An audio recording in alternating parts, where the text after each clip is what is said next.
has. How is everyone?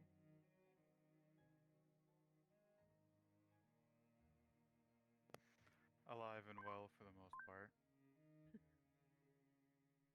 I concur. We made it through the holidays then? Yeah, there's a big storm in my area now, but I'm good. Is it, like, cold? What's that like? Tell me all about it. It's a lot of snow. Here, I'll take a picture. Dude, that food looks so good, by the way. I can see why you'd want that if it's snowing outside. I wish it snowed here. It doesn't snow in Arizona. At least the important part of Arizona doesn't snow.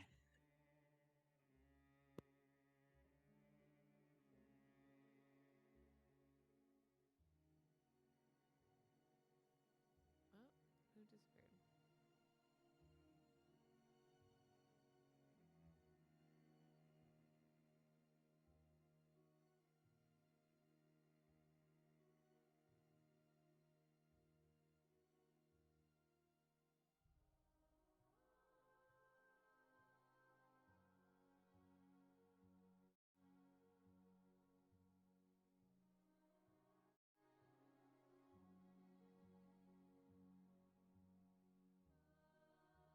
I feel cold just looking at that. Oh my god. Holy cow. I am so jealous. That's not fair. That's fun to look at. Oh. Y'all would freeze if you flew over here from there to here today. Y'all would freeze. I'm freezing looking at it. I'm pretending I'm there. I'd rather turn into a popsicle than be out in 115-degree friggin' weather sweating my balls off. That looks amazing. Is it... I don't know how else to ask this. Is it deep? Not yet. Well, I mean, it kind of is already. We're supposed to get like 2 or 3 feet of ice or something tonight. Oh my gosh. Yep. So if my electricity goes out suddenly during the game, you guys know why. Meanwhile, it's 66 degrees here in Arizona. I think Just it's like looked it up. it's 22 here. Oh my god. Your overnight's temp. Oh shit! It'll probably be 3. Let me see. It's good. I can only count to 4, so. 22 actually. Ours is 39.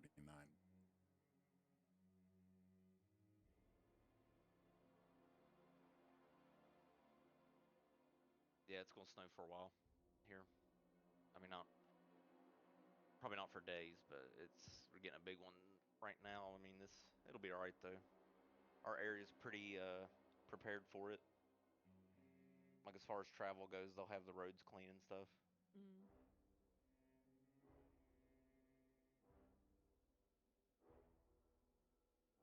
Yeah, that stew smells good in the kitchen right now. I just gave it a light stirring before we sat down. Look at you. Chef, DM, what can he do?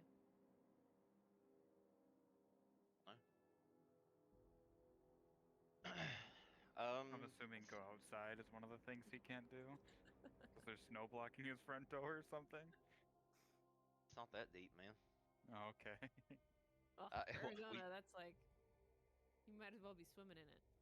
Yeah, we do have shovels and stuff like that. I have boots, clothes. Is it a big ass shovel though? It's big enough.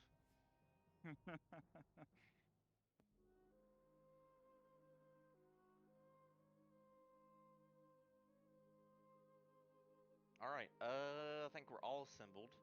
Taven had to go into work, and he lives in my area, so he's driving in this, which is not fun. But hopefully he's all right. Let's get into it if everybody's logged in, leveled up, and ready to go. Let's do it. For the masterwork item, can I have the amulet of lesser resistance? Yes, Aspen.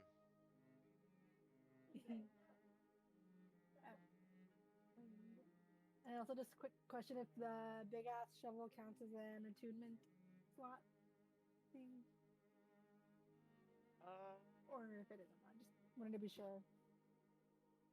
I have to see what its properties were. I anything. Thought it was just a weapon. Yeah, I don't think it has any magical properties besides its resizing. Let me Okay. see if I can find it.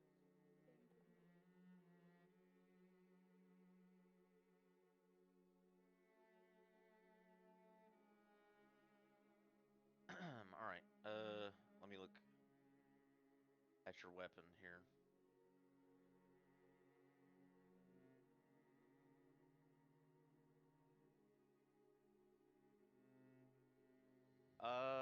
No, it does not require attunement. Okay. Cool. It's more or less Just a really great- cool weapon. a great weapon, pretty much. Okay. Cool. Just wanted to be sure. Thank you. All right. No problem. So, if we're ready, let's get into our recap because I don't know if I remember shit from what happened last time. So I'm relying on someone to recap. I know a little bit. I know the grand scheme of what's going on, but the specifics of what happened 2 weeks ago, I'm not sure. So Did let's Soot get get into the her recap. masterworked item? Who? Soot or Taven? Uh, Taven's not here, so we'll deal with it next time. Soot, did you pick a masterwork item from Master Hegnar last week? I don't, don't or think not so. last week, but 3 weeks ago. I don't think you did No, either. losing track of time. Oh, I don't know if you were here, so never mind. So Master Hegnar. Let me load this up.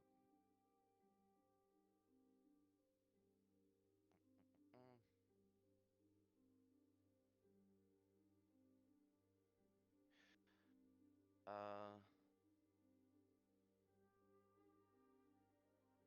So for completing the quest, he offered up your choice of a masterwork item, or if none of the masterwork items fit what you would like, you can pick one of his magical items, except for like the flame touch sword, frosted hammer.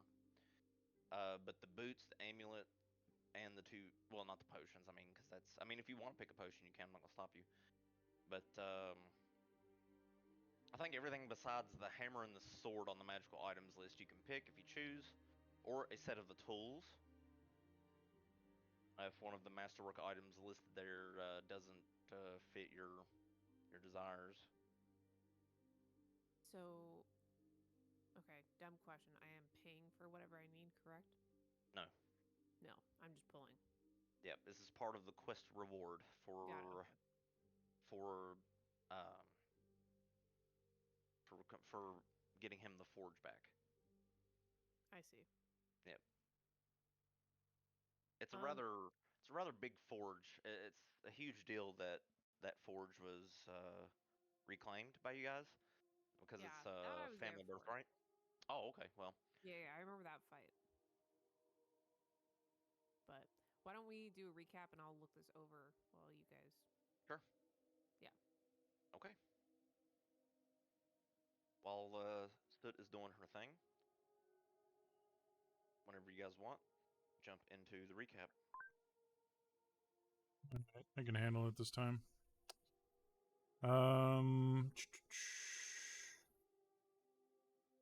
So we're still in the dwarven stronghold, and we moved into the forge area, and Four Cuppa has taken a bunch of sketches of the different pieces of equipment.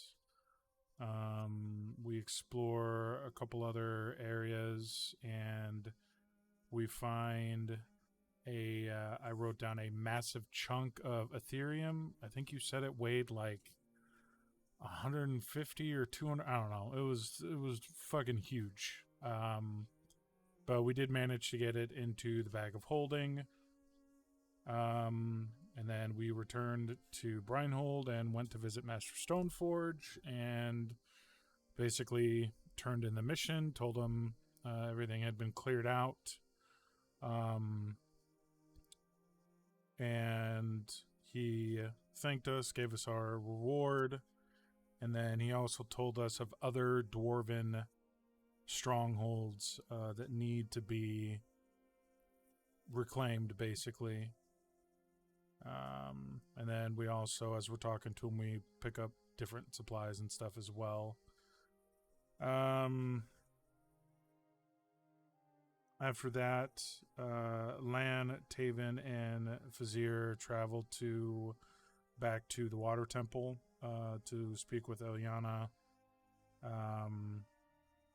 to gift her the title fragment that we also found there, and she gives us a reward for that as well.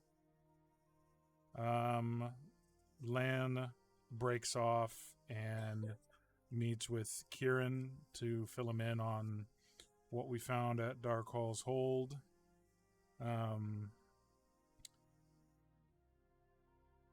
Kieran suggests that we found a letter that basically condemns Lord Greywater, because in it he's flat out talking about bad stuff. Kieran suggests possibly traveling to the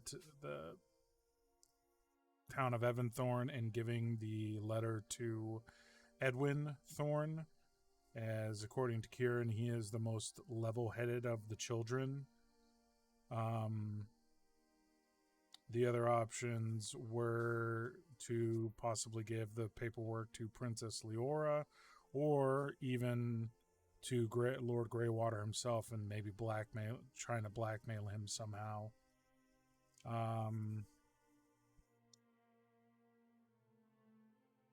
And then I think Kieran also talked about keeping an eye on Egnar, and possibly seeing what use he could be to the Veiled Mandate. And then we closed out the session with agreeing to most likely go to the tournament at the Colosseum as kind of our next to do. And that was where we ended.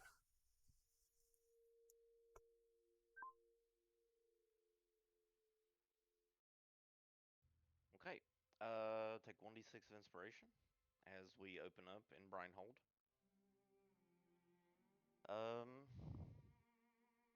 Okay. So yes, you finish up speaking with Kieran, regroup with the party, and you all meet at a neutral location of your choice to start the session off. What would you like to do?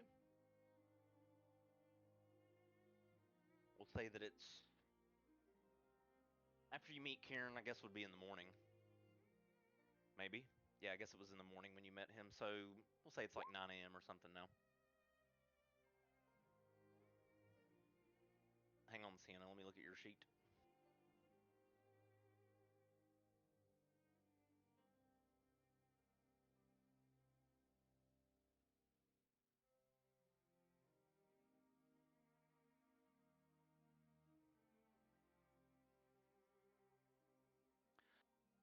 Yeah, you can.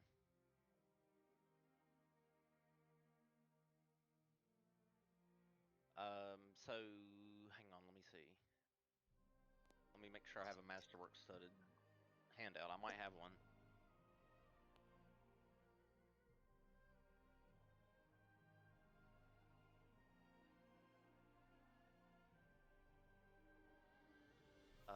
Hang on, Sienna. Let me look at Hegnar's thing. Okay, leather armor.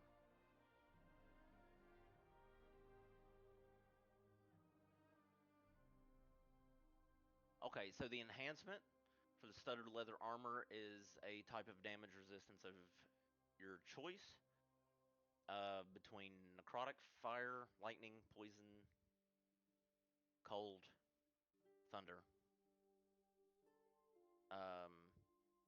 psychic, or you can choose a studded leather armor of like a vulnerability, like slashing, bludgeoning, piercing, like that, or force.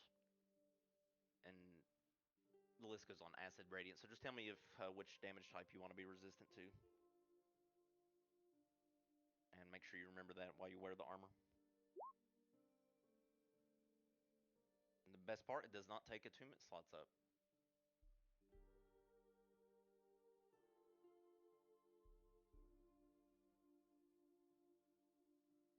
It should boost your AC by 1, I think, if I'm not mistaken.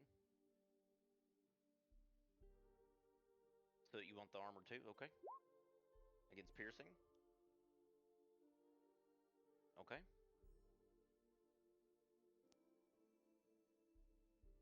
Sienna, you know how to.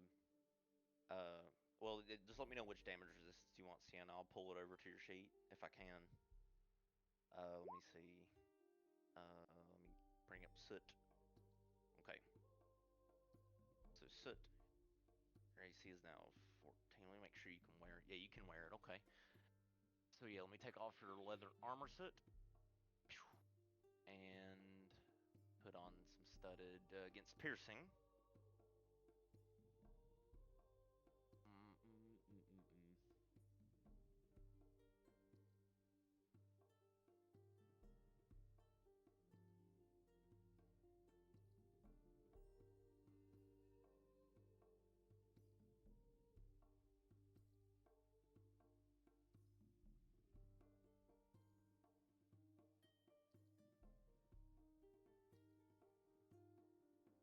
Okay, never mind. These pieces of armor do require attunement, okay?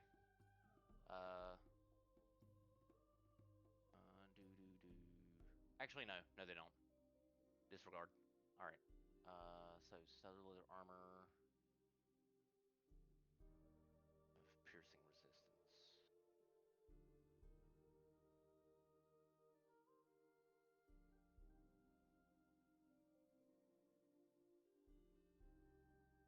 Okay.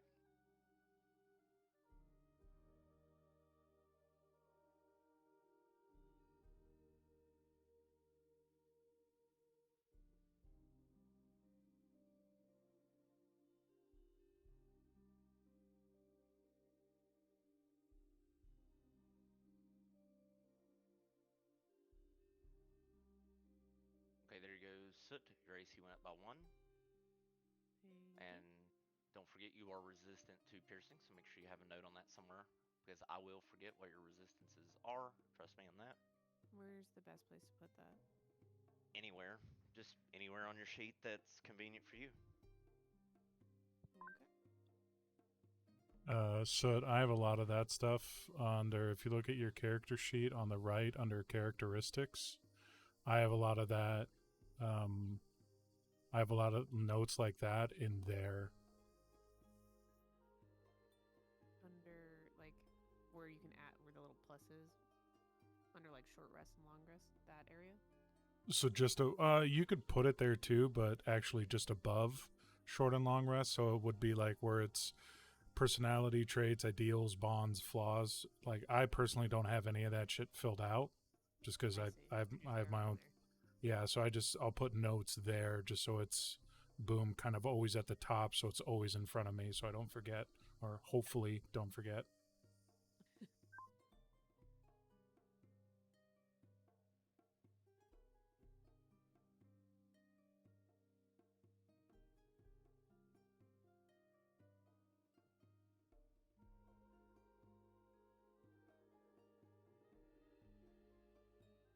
Hey, Sienna, you're good? I think so. Yeah, it boosted your AC by 1. And Soot, I'm gonna rename yours as well. Studded leather armor of piercing resistance. There we go. Okay, good. Thank you. No problem.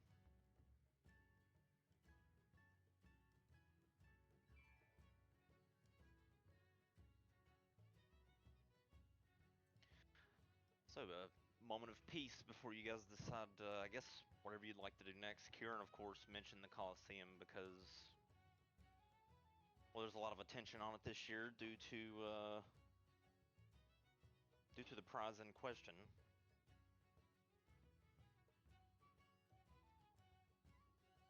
but he doesn't know what the prize is. Rumor has it it's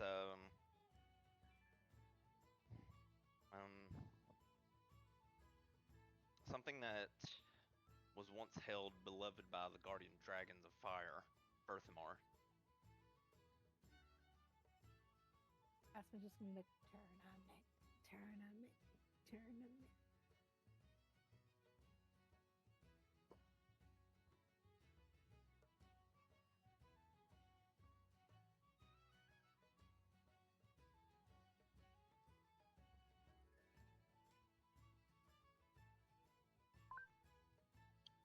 She's just gonna be slowly increasing in volume of tournament, tournament. So Lana's gonna say, "Well, I'm gonna go out on a limb here, Aspen. I think you don't want to do the tournament. All right, so that's noted. We have one for not doing the tournament.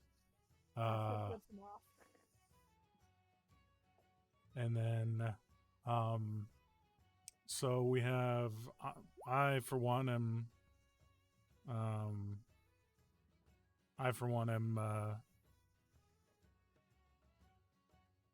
am agreeable to do the or to the idea of taking place in the tournament, especially if this prize that's rumored, I mean, it's going to do nothing but help us. So that's two for doing the tournament. What do the rest of y'all think? That was long-winded. We're doing the tournament. I guess we're doing the I mean, tournament then. I guess depending on how it's set up, like, is this just melee sort of stuff? Because I don't mind just obviously sitting out or whatever, but just I'm not gonna engage in like a fist fight. Okay, dumb question. Tournament.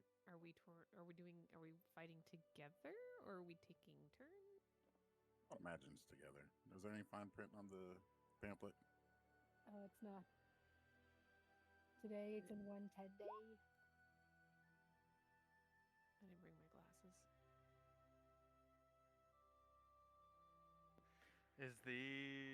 Does it specify if the arena is like gladiatorial version or is it like team based?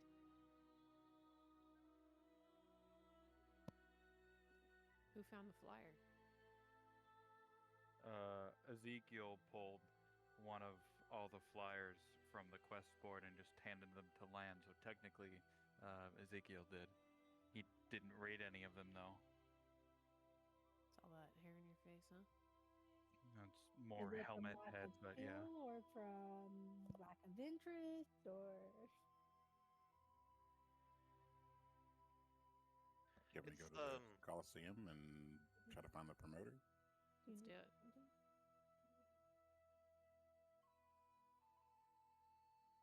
Which way do we need to head? It says the tournament takes place in 110 days, so it's not right now, it's later. Lan is gonna speak up real quick and be like, I found it right here. He was digging in his bag. He's like, I know I fucking had it here. So he's gonna lay the notice on the table and kind of spread it out because it was a little crunched up in his bag. It says here, details. The Coliseum of Waves calls for new champions. Teams of adventurers and skilled individuals are invited to test their mettle. Glory, gold, and grand prizes await.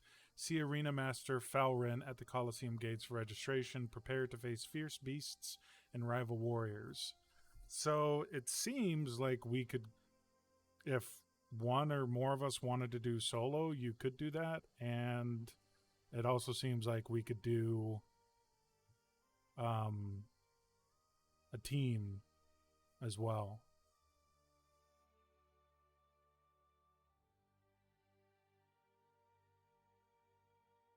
Personally, I'm all about the team. Same. Is it coming through for me now? Is that working now? Okay, cool. Sorry. That's an issue. It's fine. I can hear you. Alright, so we should go see the dude and at least register. And Yeah. what would be the best. Yeah, we got about a week until until it kicks off. But yeah, it seems like we have to go at least register with this. It looks like his name is Master Fowrin High Tide.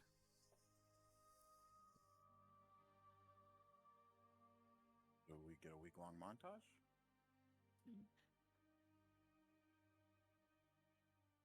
Sure, they were saying there's other dwarven strongholds. Hopefully, maybe there's one nearby that we can clear out in the meantime while waiting.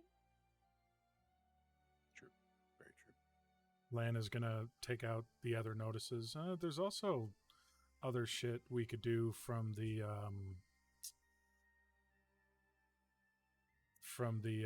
notice board. And he's just gonna kind of flip through them one by one. Looks like here there's a pest problem in the sewers. We could go down. That seems like some pretty easy gold. But you didn't live in the sewers though, Lan, aren't you? Like, it's already cleaned out. Yay!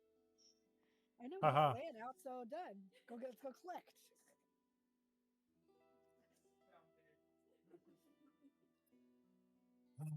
This is Updated it to show you guys. I'm sorry to interrupt. Updated it so that you see which ones have been completed so far from the notice board.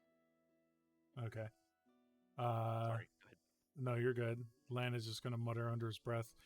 This is why they told me to work alone. Anyways, let's see. There's the harbor master is asking for someone to look into some missing fisher folk. There's some smuggler activity at the lighthouse that we could check out. The riddles of the coral witch. I mean, there's definitely stuff to keep us occupied for the 10-day before the tournament. Well, if we need to clear out some sewers in the time being, that seems like an easy cleanup to me. Arnold Sluice is gonna rise in vermin. Giant rat. Eee. But yeah, that seems like hopefully is a quick enough job before the tournament starts. Yeah, I'm down.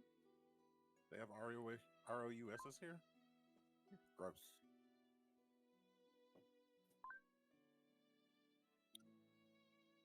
All right, so it looks like we need to head out and register, and then I guess we can just, kind of flag down a city guardsman and ask him if he knows the best entry point for the sewers.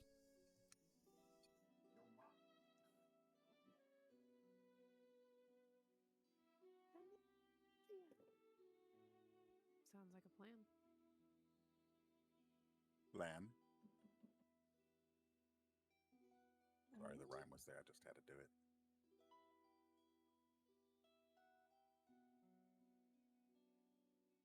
So I guess we head over to Coliseum, then find sewer entrance. Woohoo! Agreed.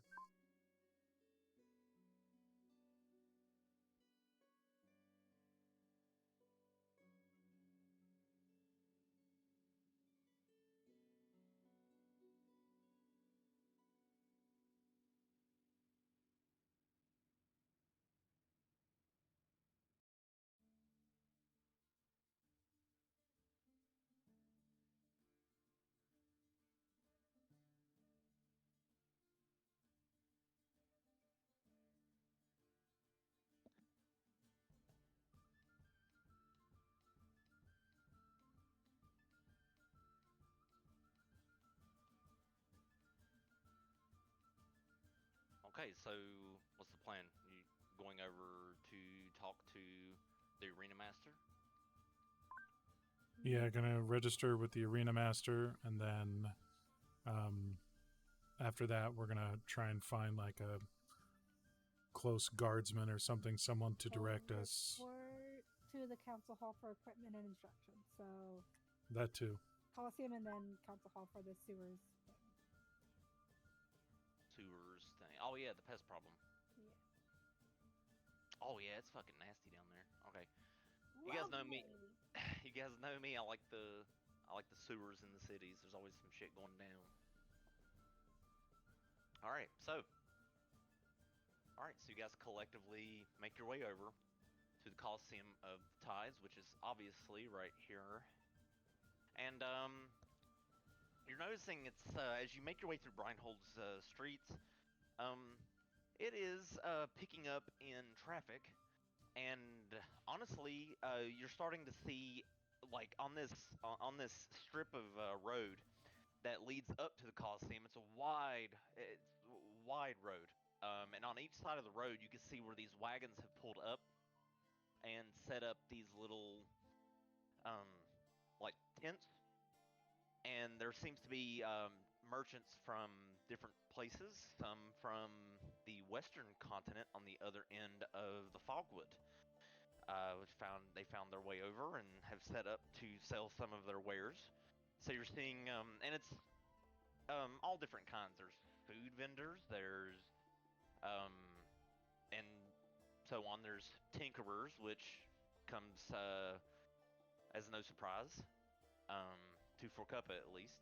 Tinkerers got to sell what they got wherever they can, and there are different vendors throughout. So um, you see that, or you get the sense that this Coliseum of the Tides is rather a large event that takes place in Breinhold, very, very high profile, and it draws in some very interesting people from all corners of Forlonde.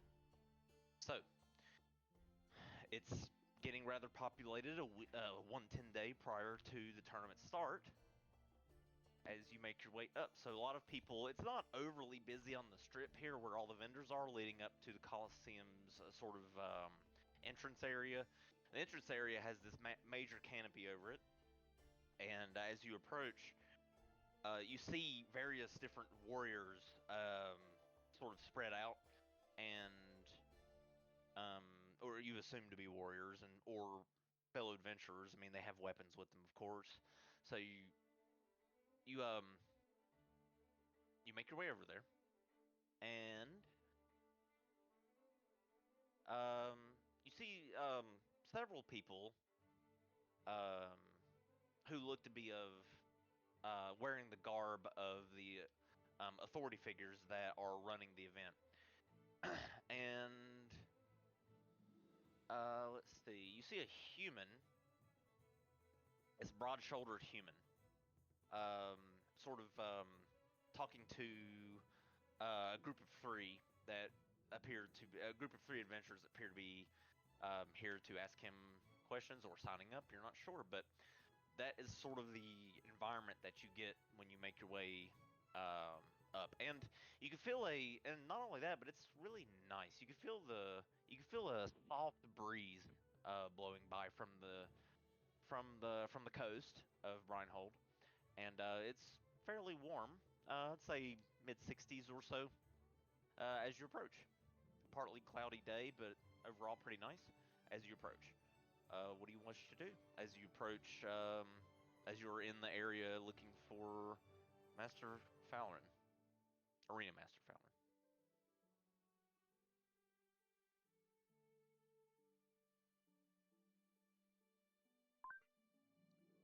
Fowlerin. Lan will approach the broad-shouldered human and kind of try to get his attention without being like rude or an asshole about it. So How it's do you do gonna that? wander over to one of the food vendors and take a look at what is available because I'm hungry.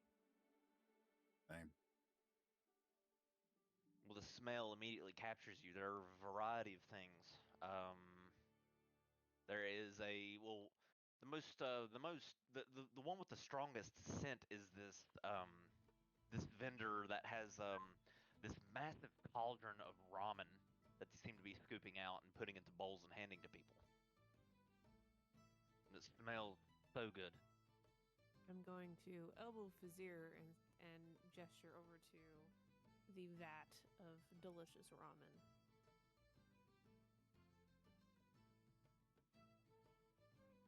I'm hoping they'd have soup dumplings, but that looks good.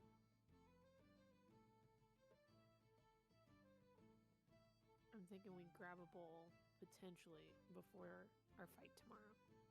Maybe wait now. Maybe not do it now. Maybe later. What about now and later? Not a bad idea. I like the way you think.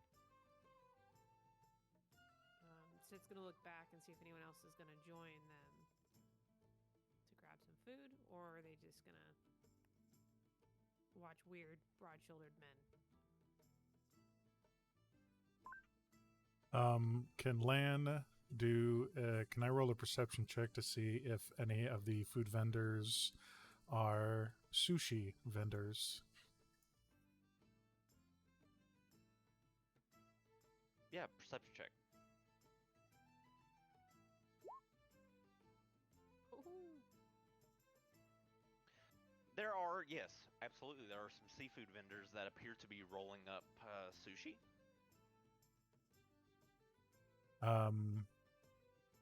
As soon as Lan sees, like he was kind of looking at the broad-shouldered human that you described, and then he's gonna get a whiff of the fish smell, and he's gonna look to his side, and then as soon as he sees the sushi, he's gonna forget all about the broad-shouldered dude in front of him, and he's going to beeline to the sushi cart and just watch and kind of start drooling over the sushi. Is there like a sitting area? There are. You look around, you see there are also set up outside of many of the food vendors. There's roughly a food court area or several that you see some adventurers and some of the residents of Breinhold, you assume. Even some of the city guard that are, I guess, on their break, sitting down and eating in several places. But there are many open tables to sit at if you wish, with like these stools.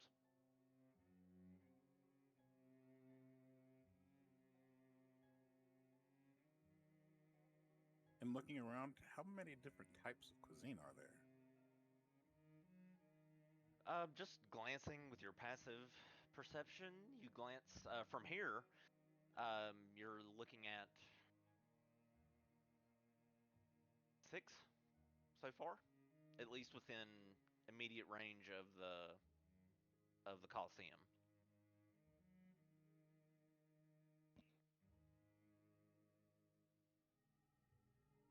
How much are the bowls of ramen? And are there accoutrements? I'm getting that for you now. I had these vendors set up, I promise. I blame 2024.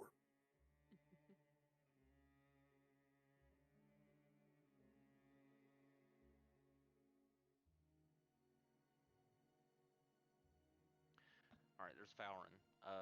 So you see this man, this human, sort of talking to people. Let's see the vendors. He looks great for 48. I'm just saying. Betty Juices.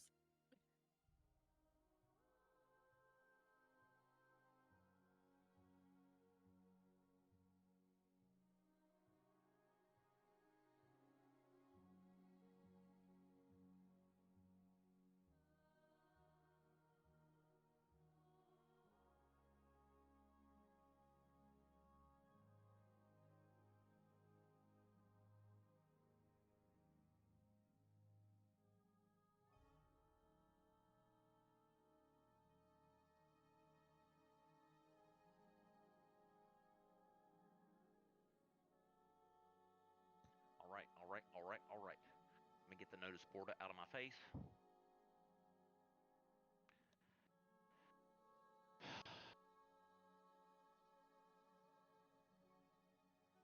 I have too much. Might be better if I just create a yeah, just copy all this, put it on the handout so you guys can look at it. Yeah, that'll do.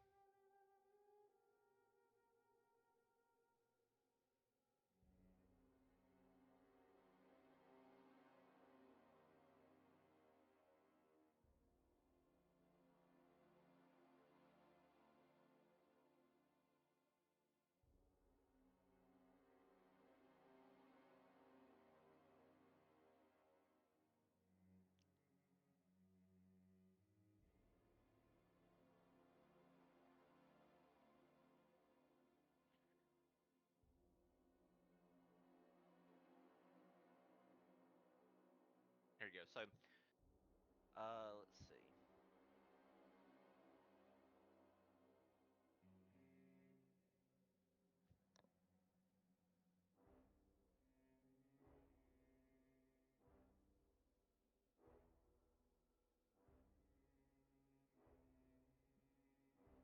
All right, so the Sazanami Sushi place is near the Coliseum gates, of course. I don't forgot what what you were asking. You asked the number of them, right? There were 6 of them. Yeah. I forgot your other question. I'm sorry. Price of How ramen. much Price. price and accoutrement costs as well? Coming right up.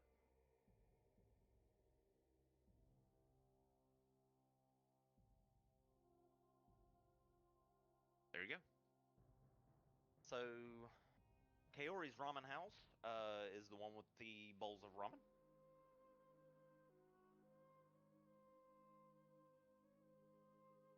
And there are the prices listed.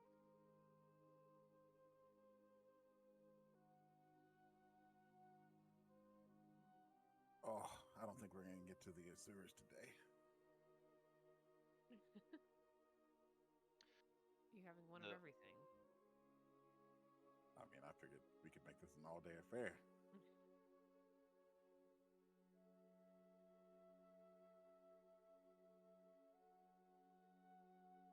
And of course, the prices are a little boosted, obviously, just like they are at any concert you would ever go to.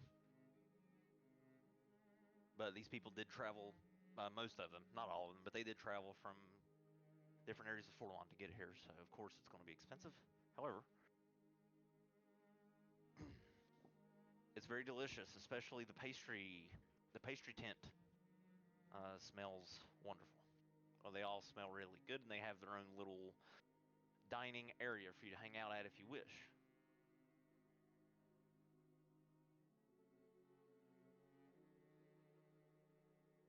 Soot is going to walk over to the ramen house and grab a vegetarian lotus ramen.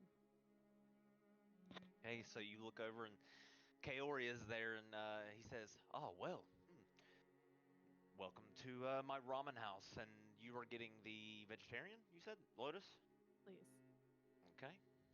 So yeah, he presents to you a bowl of vegetables, mushrooms, and bamboo shoots. And it's very light and very clear like ramen.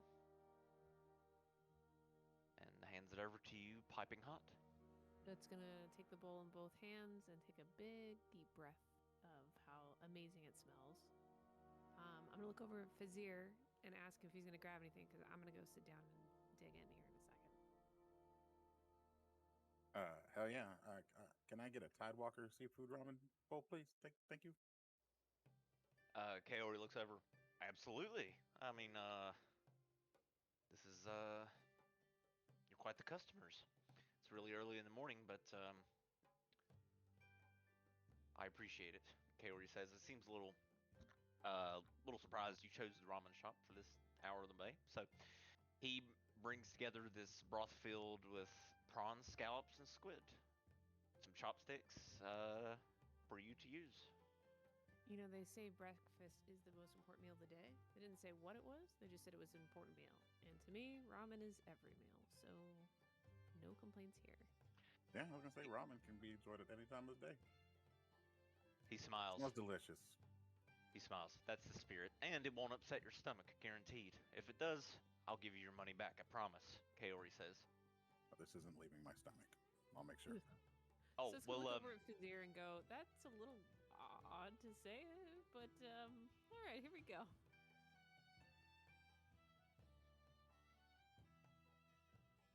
hey, so you guys enjoy your bowls of ramen. I'm going to set my bowl of ramen down and go grab 8 Tidebreaker rums. Okay, just near the well, they're usually set up near the docks, but they extend the vendor out to the Coliseum gates because they know everybody's going to be walking through here, spectators, and so. But yes, You see this retired sailor, sort of setting up the tent there, or not setting it up, but he's got it set up there, and there's many barrels, and he pours you. Let's see, yeah, he pours you the mugs of rum and offers to help you carry it if that's something you need, because it's quite a bit. Well, thank you. I definitely need the help. I can handle 4, but 8's kind He of on nods. it. He nods and leaves the counter where it's not overly busy. Not a lot of people are beyond adventurers or getting ale at this hour, so he heads over with you and sets down your mugs at wherever you've chosen to sit. Thank you very much, Marlo. He nods. Well, enjoy. Please enjoy, and do come back and tell anybody, any of your friends about me. And then he heads back to the thing, to the And tavern. then can I run to the Golden Loaf? Sure, yeah. You can go to all these if you want. So it's gonna slowly continue to eat her ramen while she watches Vizier ping from booth to booth to find all the best items. Actually, I want to run to the Golden Loaf and the sweet shop, and just see if they have any like leftover garbage that there's I can take. That way, Aspen has something to eat too. I would say fulfilling.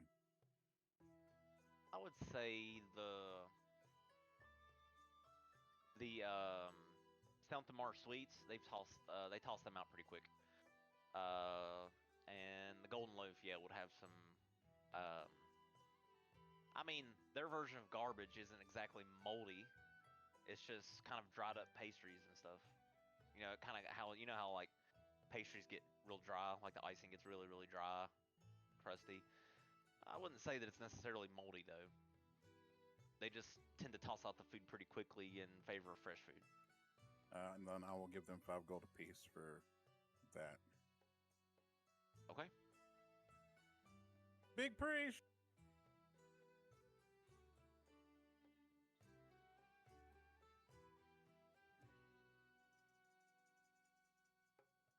Okay. Then I get back to the table like, there you go, Aspen. Then want you to feel left out.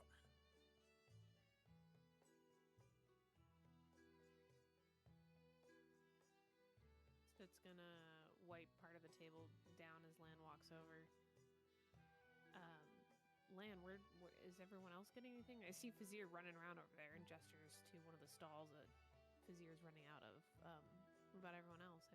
Did they decide to grab anything?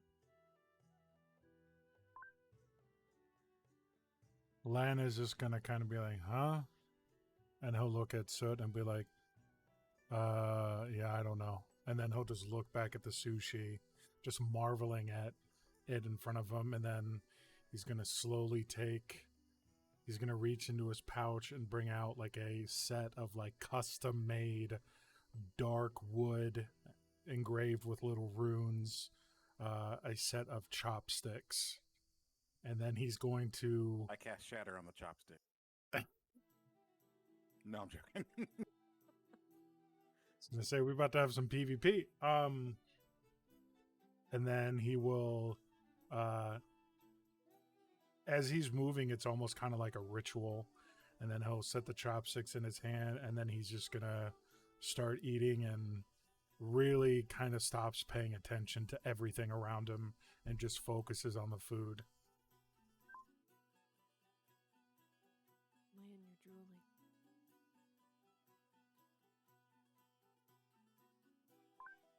Lan doesn't respond.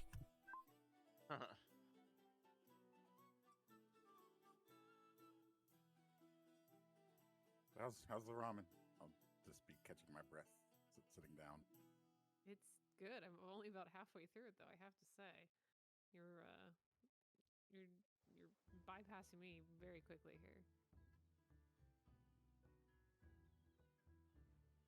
I'm gonna pace myself down. Just enjoy this. So it's gonna look around for anyone else in the party to see if anyone decided to go talk to Mr. Blue Eyes, or did they grab some food? Also, does anyone... We should probably maybe talk to that guy soon? I don't know. It seems kind of important, at least just to get us set up.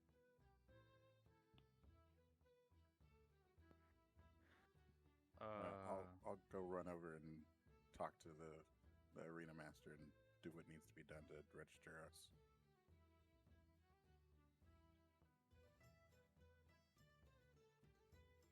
Since we're all buying food, Ezekiel is going to run over to the Emberstone Grill and get 2 of their lava burgers.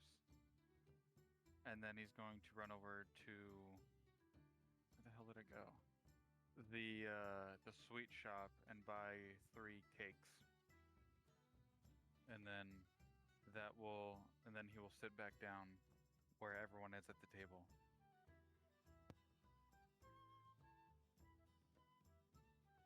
Ezekiel, do you have personalized chopsticks? Because I didn't realize this was like part of the thing.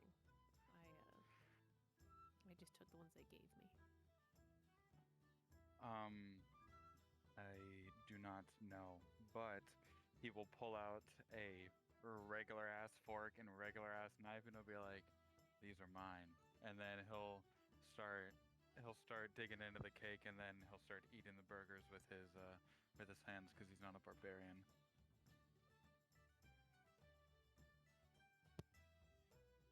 Does that What's go an ass knife through and an this ass helmet? fork? You have an ass fork? What?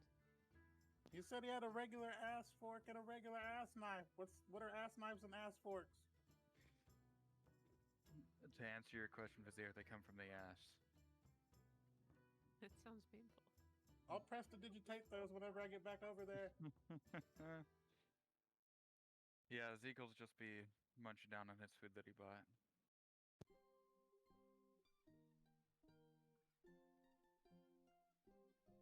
Aspen would also like to go over with Vizier to talk to Arena Master for the stage.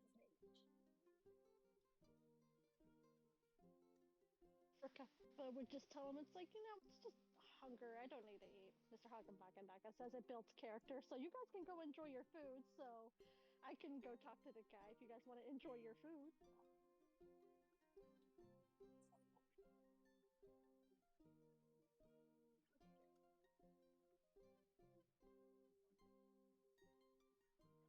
I'm just gonna motion for Cuppa forward, and the few others that want to go. Have at, guys. I'll be here.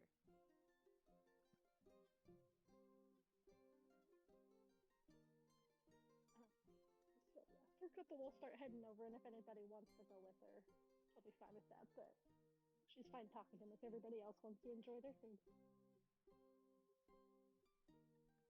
I will message Lan to keep an eye on our food and whatever he can do to keep my ramen and Soot's ramen warm. That would be greatly appreciated because it's just getting cold because I'm running around doing all this shit.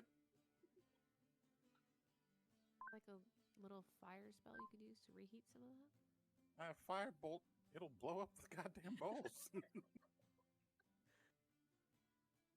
Can you do like 2% of it then? Like, is there, I can try that when we get back. Okay.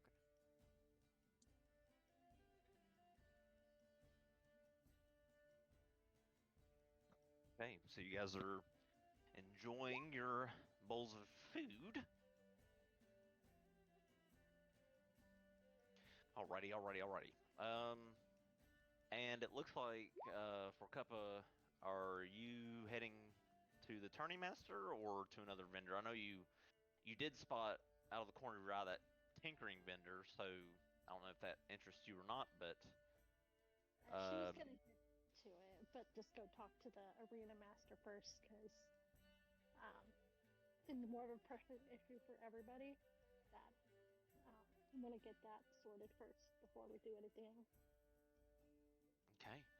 So at this moment, you see Fowrin, obviously not in his Guardian gear or his Gladiator gear, right? He's not in it completely. It's more of he's got the pauldrons and a lot of the gear on for the festivity and just sort of the showmanship, right? Because he's a prior champion. So you do head over, and he smiles over and looks down. Ah, a new face at the gates of the Colosseum. Are you here to make a name for yourself, or simply test your mettle? Yes. He just thought it would be fun to participate, so looking to get some information first. Who can participate? How many people there have to be? Is it entry charge or fee or if you have to have a team name? Because I don't have a team name in mind, guys. Do we need to think of a team name? Are we the Spirit Busters?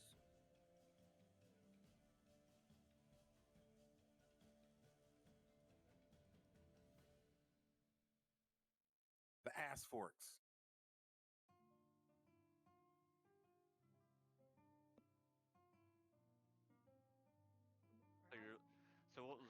So what was the original question? It was just kind of basic information like, okay, how many people can participate? If it's singles, a group, if there's an entry charge, if you have to have a team name, all the information. She's already starting to panic a little bit. Well, depending on how many entries we have, we typically split them up into either day-by-day events or shorter sort of methods. But we have a large showing, a large turnout for this tournament, as we normally do. So typically, there's only 3 rules. 1, no killing unless agreed upon beforehand. 2, no outside magic or items unless permitted by the arena. And 3, respect your opponents and respect the Coliseum itself. Other than that, mostly anything goes, and with the amount of entries we've had, it looks like we're going to be holding a battle royale of sorts between teams. So when you say no outside magic or items like that, is it primarily for people with, like stabby sticks and axes, or is there a separate competition for people with, she does little wiggle her fingers like magic?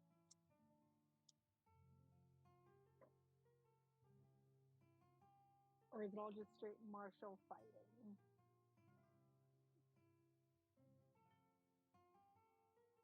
Well, it depends on the rules that all of the teams agree to beforehand. That's how it works. We've had battles to the death, and we've had battles to where one team submits to the other, which typically takes longer, as you can imagine. But the rules are all set. The rules of engagement are all decided upon by and voted upon by all the teams before the battle royale begins.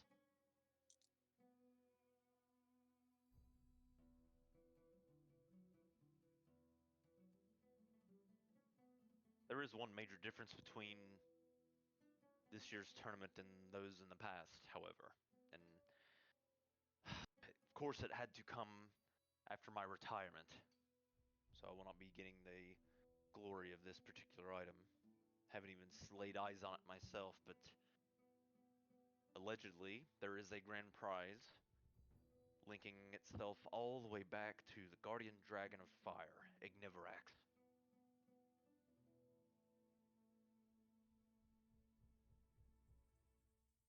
Oh, what kind of axe?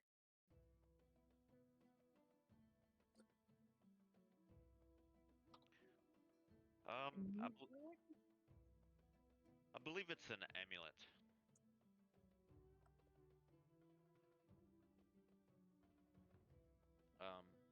However, they won't let me know the specifics until it's presented to the victor, the victorious. If a team is victorious and receiving this grand prize, then it is up to the team to decide on which individual gets the item. However, baseline rewards, 200 gold pieces per participant, a mystery prize from my personal collection, and of course the grand prize, the Flameheart amulet.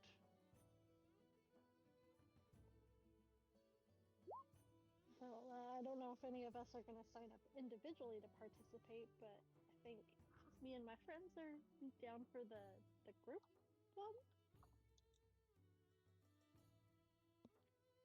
I think that's the only kind of. I think that's the way we're going to have to do it. We've had quite a few teams sign up for for this event. So you'll be up. So you'll be up against a minimum of 7 or 8 other parties, all at once, At the same time? Wow. in a glorious battle. Is there a limit to the number of participants per team? Nope, no limit. We have teams as small as 3, but in the past, we've had particularly interesting individuals show up and try to solo the entire tournament and nearly win, shockingly.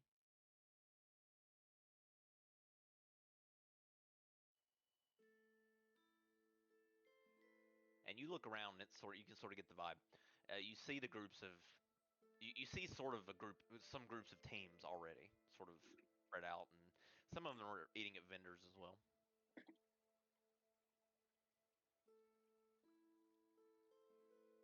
Alright, yeah, we'll sign up. Is there a fee we need to pay to be officially entered? And just put our names down. Yes, you would need to sign up under a team name and number. You can switch team members whenever you like, because if they break the rules that are established, then they will be expelled from the Coliseum, and your entire team will be disqualified, by the way. That's not nice.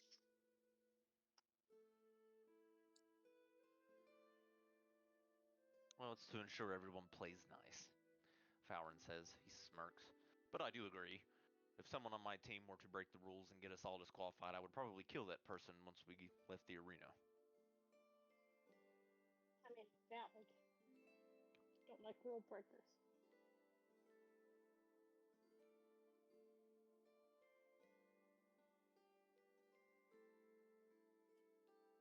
So she'll turn to the rest of the party that came over with us and it's like, guys, what's our team name? Because, I thought we were trying to keep a low profile. We can't be the spirit busters. We don't want to draw attention to us. What was wrong with ass forks? So maybe like, what's other words for spirit busters? Ghost vendors. How about ghost vendors? It's similar. Or, we could go something completely different, like when we were on the ship, we could be the Sons of Beaches, or like, things like that. Or what you recommended earlier, Syrup, ass forks, if that's what you want. Trying to be a little bit more subtle when we enter in here.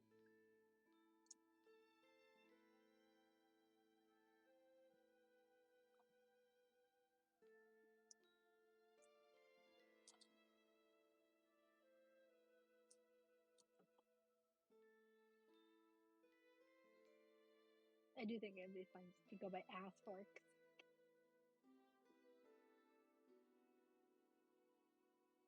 The ass cutlery. They're called liberators?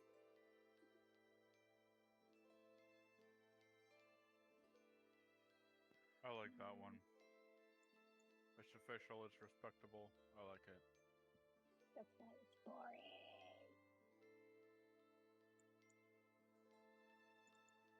Since when have we ever been respectable? That would be new. No better time to start than now. Respectable, beschmectable. There we go.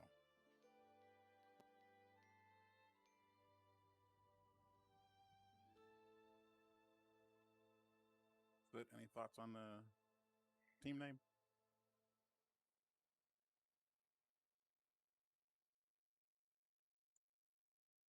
So it's gonna look up as she finishes her ramen and gesture to Lan. What do you think they're talking about over there?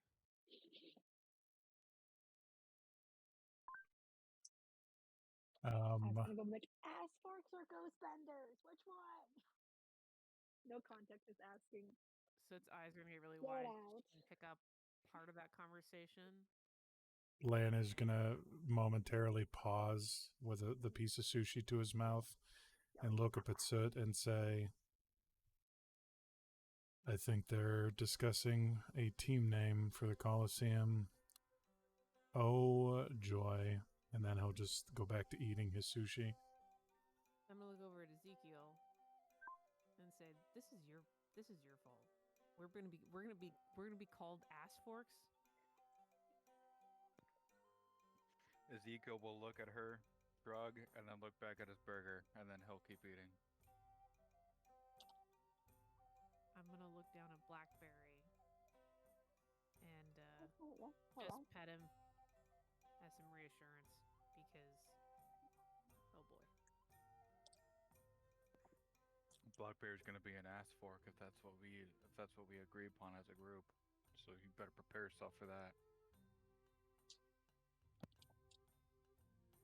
How does one prepare to be an ass fork? Because I don't know if I want to know.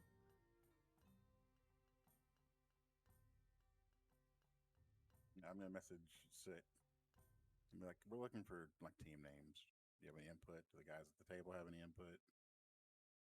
We have to put it on a legal document. That's what we're asking.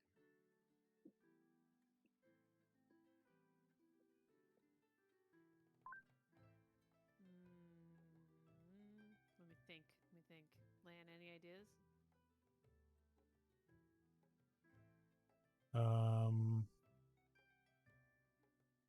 Lan will pause with his last piece of sushi and say,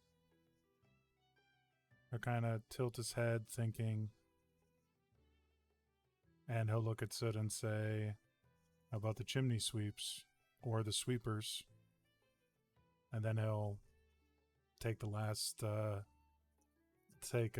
eat the last piece of sushi and just kind of keep looking at Soot and see what she thinks.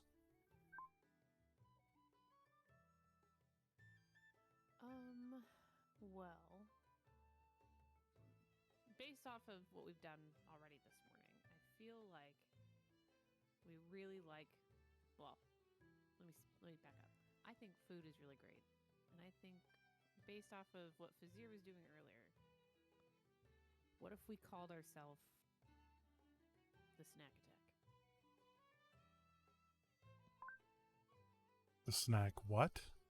Attack? Snack attack. The attacking snack. The attack of the snacks. Or, okay, sorry, I like alliteration. What about feast fighters? Not Foo Fighters. Feast fighters. Feast fighters. I'm down for either one of those. Snack attack or the feast fighters. The feast fighters. The feast fighters. The feast fighters. Let's go with that one. That's my vote.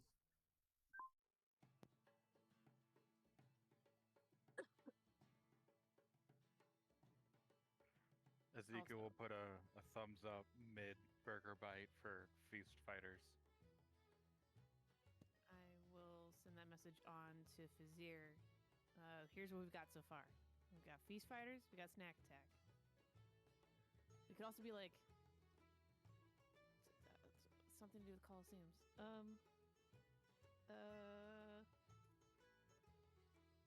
got nothing.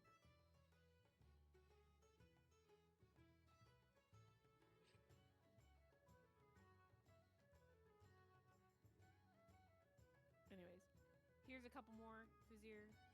You and Forkuppa talk it over and decide. Okay, we have snack attack, feast fighters. We're gonna go food related too, like the feast. We can be the feastiators, gladiators, but feast focused.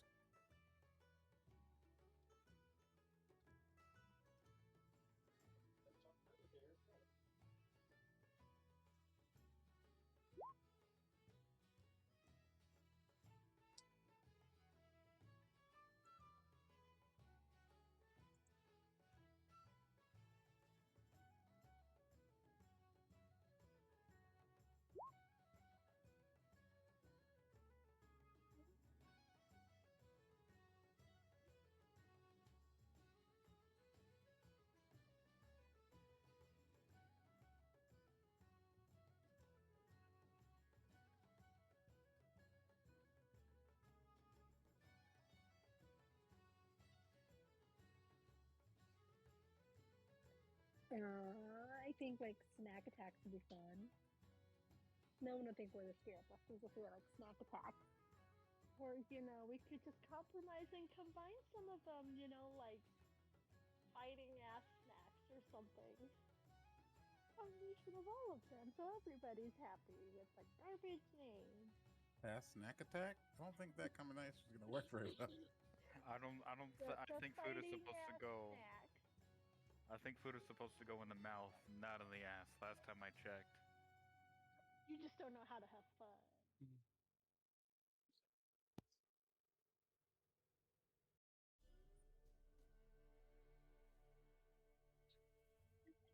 Fuck it, snack attack. Snack attack, Snack ass fighters. ass fighter.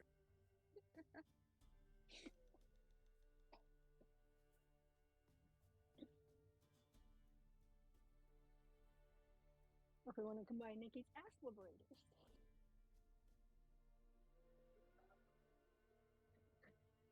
Do you need like blood and a signature? Because I can do that.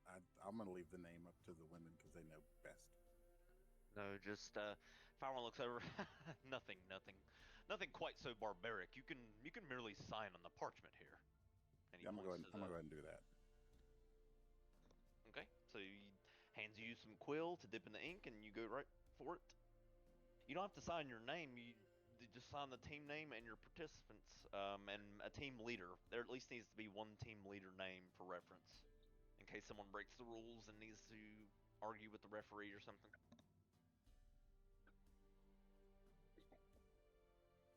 How much is the charge Correct. to play or to participate? Nope.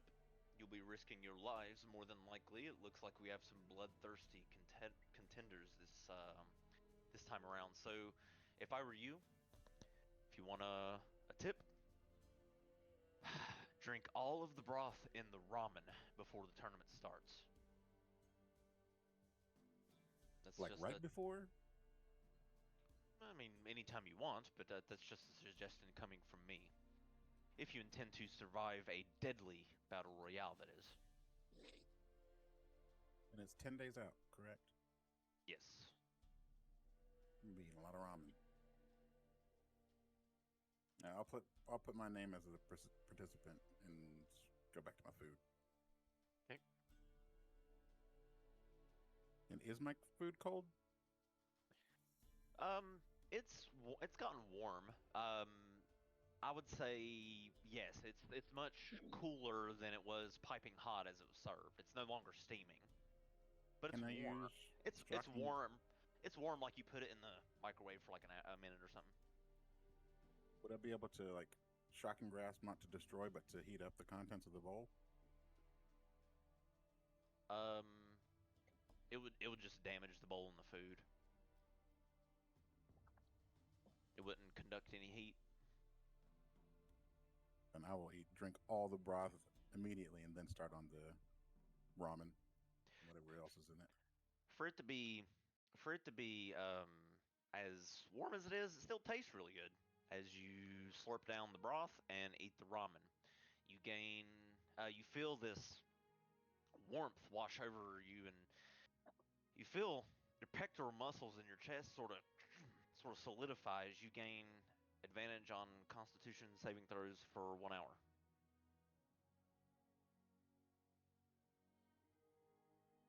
Nice.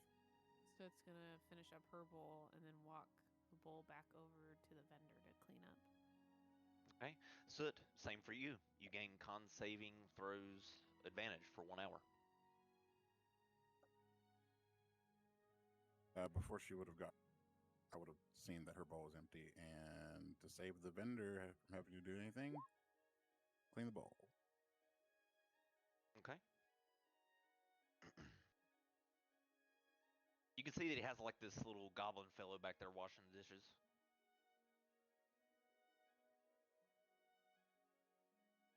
I'm gonna walk it over and say, "That was really good. Thank you so much for that. I will be back." Well, I'm very pleased that you liked it. Many of the participants in this Coliseum love it. And he nods and takes the bowl from you and hands it over to the goblin gentleman at the sink. So does each vendor give a different saving throw advantage? I don't know. Do they? That's a yes. Ezekiel will finish his burgers and his sweet cakes, and he'll stand up. He'll kind of wipe off the table with his arm, and then he'll throw the trash away. And then he'll go over to the grill vendor. He'll flick him a gold coin and nod, and then he'll go over to the sweets vendor and do the same as well. Okay, so you ate the did you eat the burger first and then the sweets? Yeah, so he bought 2 burgers and 3 cakes. Okay, so if you ate the sweets secondly, it's going to override the effect that the burger had. Therefore, you gain advantage on charisma saving throws. Now, after you ate the burger, you noticed your muscle tissue tightened up as you gained advantage on strength saving throws. But they don't stack, as you quickly found out after eating the desserts. Cool, very cool.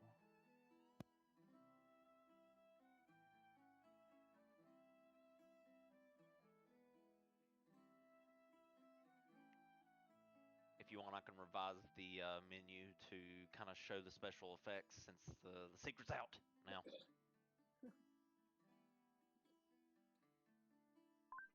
Yeah, that'd be nice. Okay, I'll do that. Take notes on it so we can remember. Yeah, sure. I'll do that. No big deal. Should be real quick. The spirits don't cancel anything, do they? Good question. Let's see. The L's. There's about 5 or 8 rums.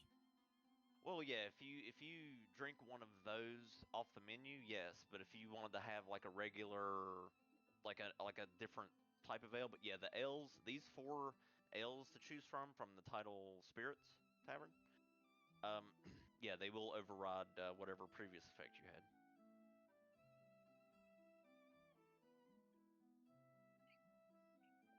Yeah.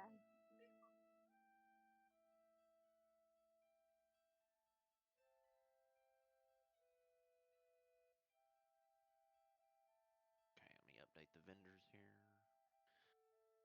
Right.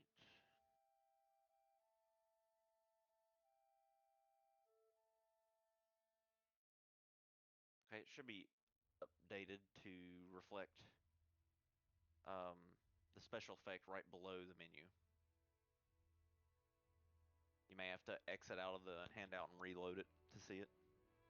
But yeah, the L's grant intelligence saving throws, funny enough.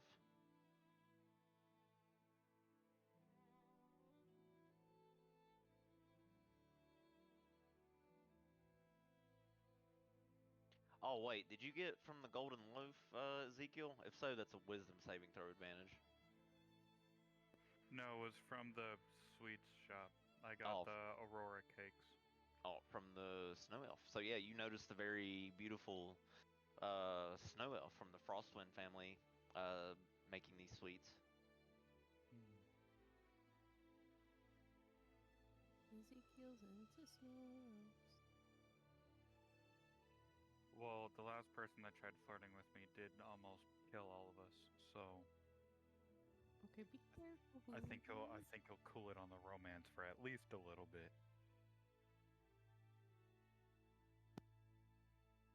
I want to go over to the tinkering vendor. Okay, the tinkering vendor. So you finish your meal, and let's say roughly an hour's passed by, not a whole lot of time, and you see that there's a bit of a crowd over here, sort of passing the tinkerer and going through, and you look and you see this gentleman with these huge goggles, but it's like a gnomish in size, and he's sort of looking around and dealing with some customers as they leave after browsing his selections. And you approach, and Gromwick says, "Welcome. Welcome to my small little tinkering tent. Is there anything that I can help you with or help you fix? Or are you just browsing what I've got to sale? I think I saw a sign outside that says mystery box. Mystery box. Oh yes, I do offer a mystery box for you. 50 gold pieces, and then as he's explaining this to you, you're reminded of Mr. Hagenbakendaka and Forkuppa, how they sell similar mystery boxes, but sometimes it's shit that's broken so they can steal money from the customers. So tread cautiously as that little memory pops up in your head.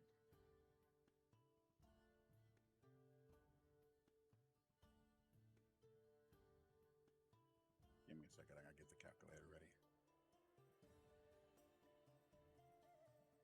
There are no calculators in Forlonde, my sir. No, I'm kidding.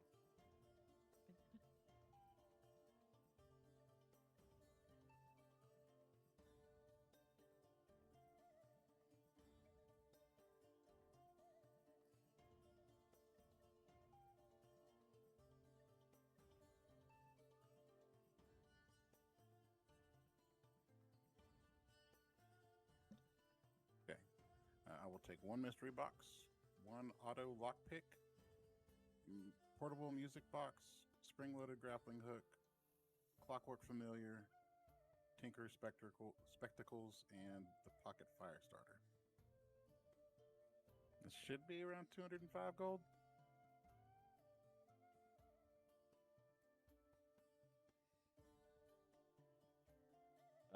Hang on. So you're taking a mystery box, right? Yes. Okay, and then the fire starter. That'd be 58, obviously, and then the music box. Yes. Okay.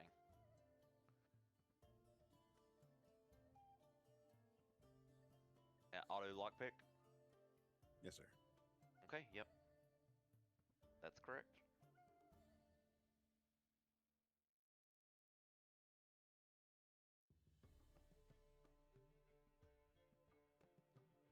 Soot is going to walk over to Fazir and kind of look over his shoulder as he is picking out different items. What you got going on here? Just saw I'll come over here and see if I could find stuff that the party could use. I picked you up a clockwork familiar, For me? and I'll give that to her. Yes, for you. Thanks. Can I have the bird one though? Yes, it's the bird one. Bird one. Okay. Also, there's a really exciting little mystery box over there, and I'm gonna point to something on the corner.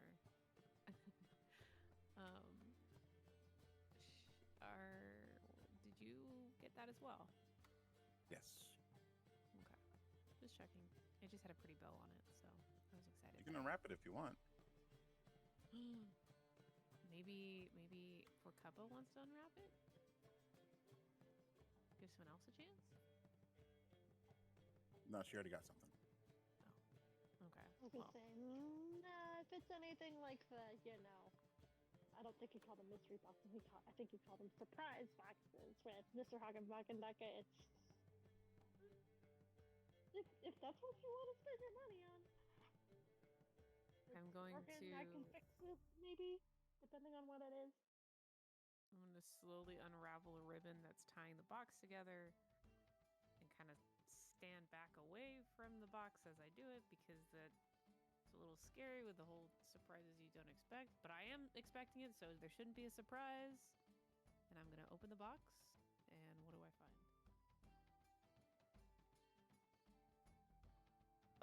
Let's see. I think there's a roll for this. Let me check. Roll 1d8.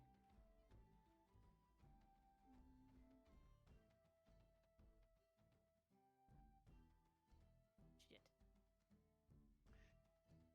Okay. Good. So you get this pocket dimension cube. It's a small cube that unfolds into a tiny temporary storage space. You can store up to 10 pounds in it for 1 hour. I'm gonna hold it up in my hand and kind of hand it to Fazir. Would this be more use for you? No. But someone on the team can use it, probably. I'm going to walk over to Ezekiel and offer it to him. Is this something of use to you? Can I have the item re-described to me, please? Yeah, it's a small cube. Here, I'll put it in chat. Okay, that works. Yeah, that's better. Also, as Soot drops the item in Ezekiel's hand, she's gonna gesture with her eyes. I see Alara over there. Looking pretty good for her age. 132. That's young for an elf. Sure is. A small cube that unfolds into a tiny temporary storage box. Is the box like a single-use thing, or does it just have like a cooldown? So the way it works is this pocket dimension cube. The way the tinker will explain is that it will hold something within it up to that amount of weight for 24 hours, and at the end of 24 hours, it will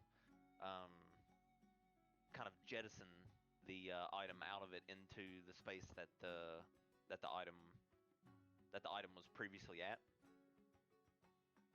Okay. So it's a one-time use sort of thing. Yep.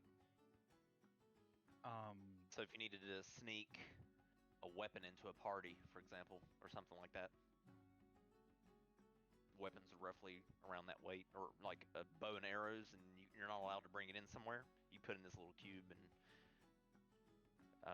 either withdraw it whenever you want, or at the end of 24 hours, it'll just pop out of it and just land in the space wherever the cube is. Okay. Ezekiel will nod at Soot and say, "Well, I appreciate the offer. I don't think this would benefit me as much as it would someone perhaps more sneakily, because the items that I carry are a little heavy for the box. So I appreciate it, though." And he will tip his hand back and let the cube fall into her hand. I'm just gonna go ahead and pocket it for now then, and hold on to it in case we need it later.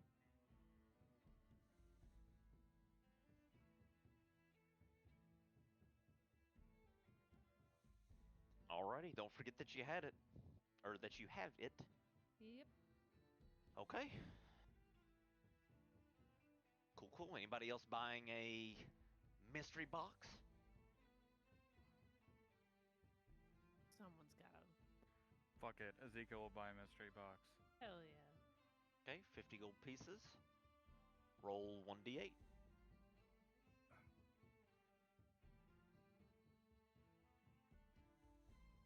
Yeesh. It's worse than me. Okay. It opens up and you get a clockwork beetle. This is this tiny mechanical beetle that can crawl up walls and record short audio messages. Oh. Short being a minute and a half. Or, well, a minute. Okay. Is this thing a single-use item like the box is? No. Ooh. But you can only record one message on it at a time. Okay. That makes sense.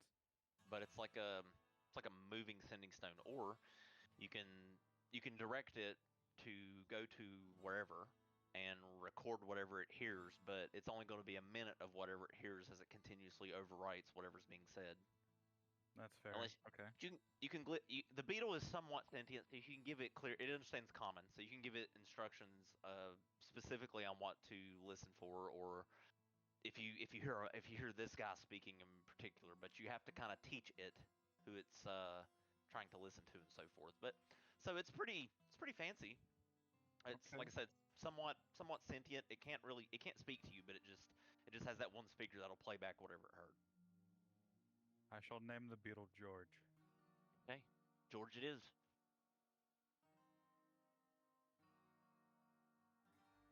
All right, make sure you.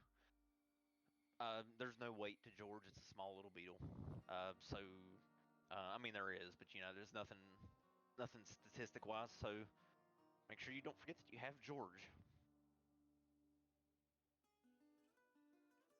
And Vizier's handing out those items. Make sure you guys add them to your sheets or not, wherever you want.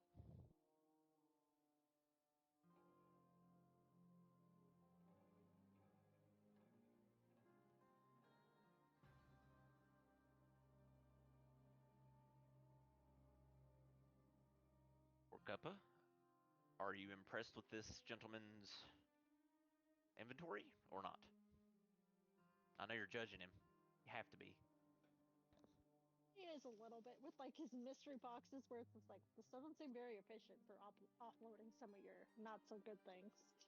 Like he could work on his sales pitch. He's actually given decent things. His mystery This is boxes. just a loot box scam.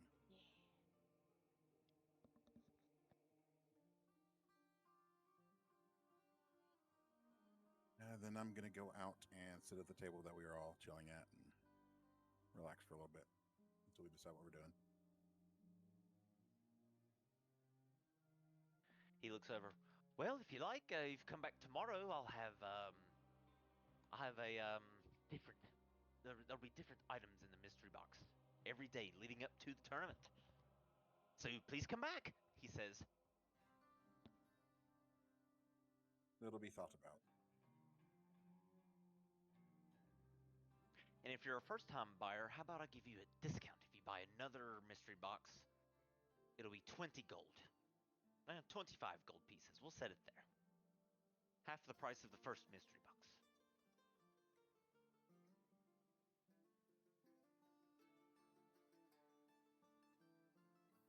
On principle, I cannot, but thank you. I'll probably be back tomorrow. Do you refresh your stock daily too? Oh, we always be tinkering when we're in town. There's a lot of resources here that I like to use. The Ethereum makes for an interesting component in tinkering.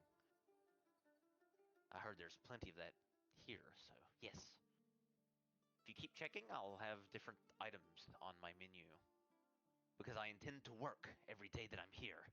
And you can see he's very wired on caffeine, it looks like.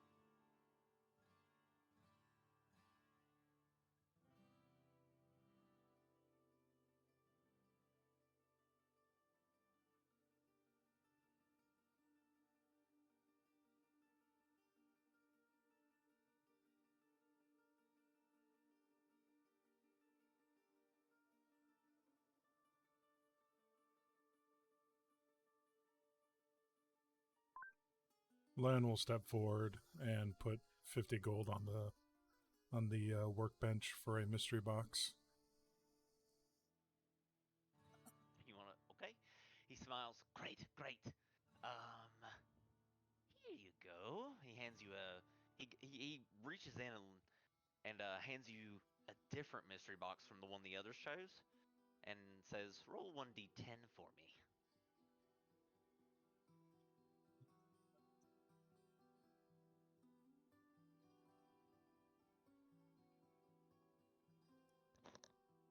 /R space 1d2.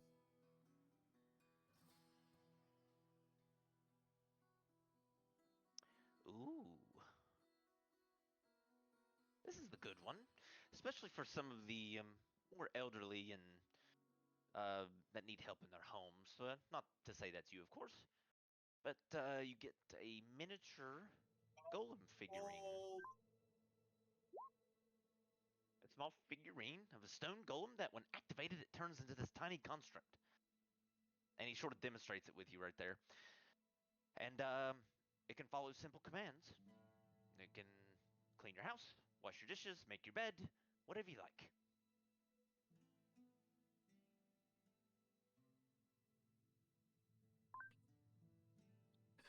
Land will smile and nod his head at Gromwick and say, "Thank you, Master Tinkerer," and then he'll just kind of fade back so other people can approach. That recharges at dawn after its use.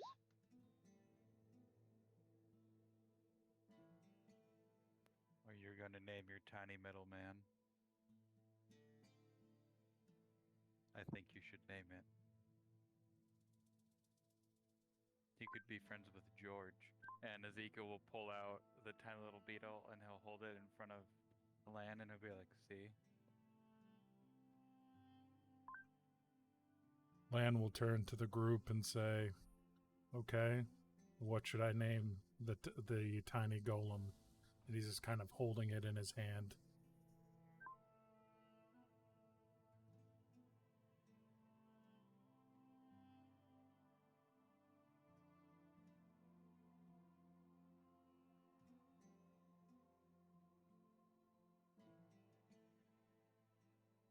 I think I'll name my grappling hook the ass fork. Because this needs to be a regular thing now. Big ass shovel and the ass fork.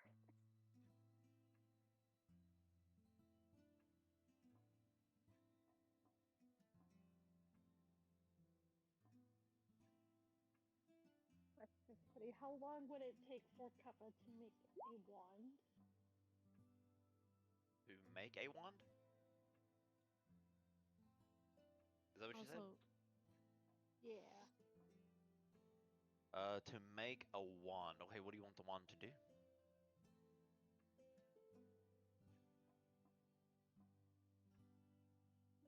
Nothing special, just kind of like your basic run-of-the-mill kind of wand. Do you want it to? Do you want it to just be Spellcaster's like a, focus, I guess. you want it to just be like a plain wand that can channel arcane power through it like a focus? Yeah.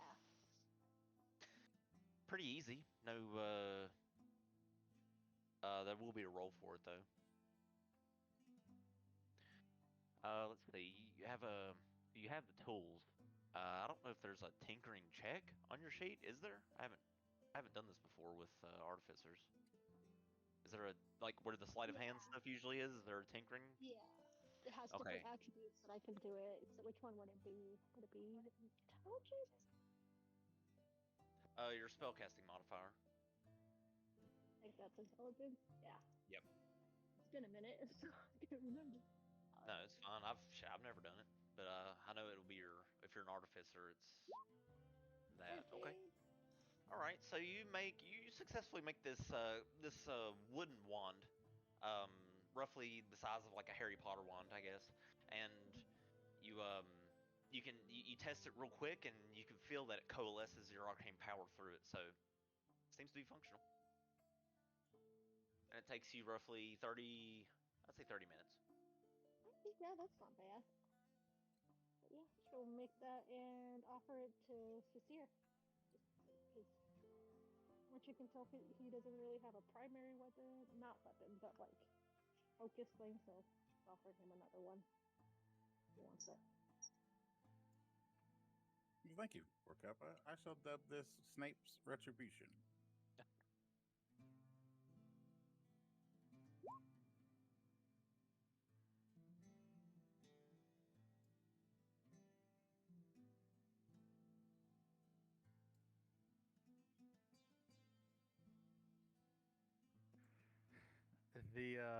The dice have decided, and Ezekiel is going to buy one more loot box with a discount, and then he's going to physically back away from the table, so he's not tempted to buy another one.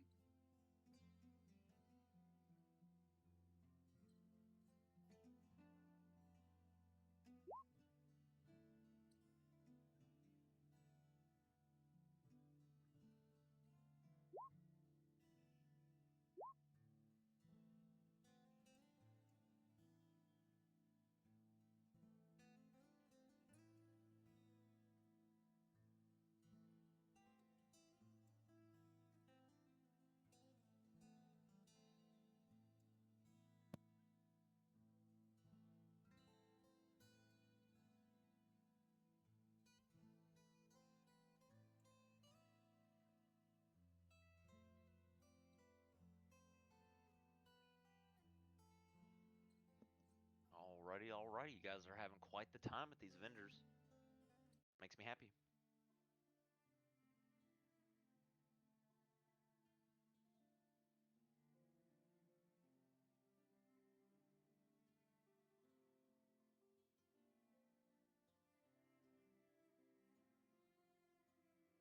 Around what time would it be right now? Let's say about 5 p.m. or so. You guys have been having quite the time, going through the tinkerers things and making your way through the crowd itself is kind of a chore. But yeah.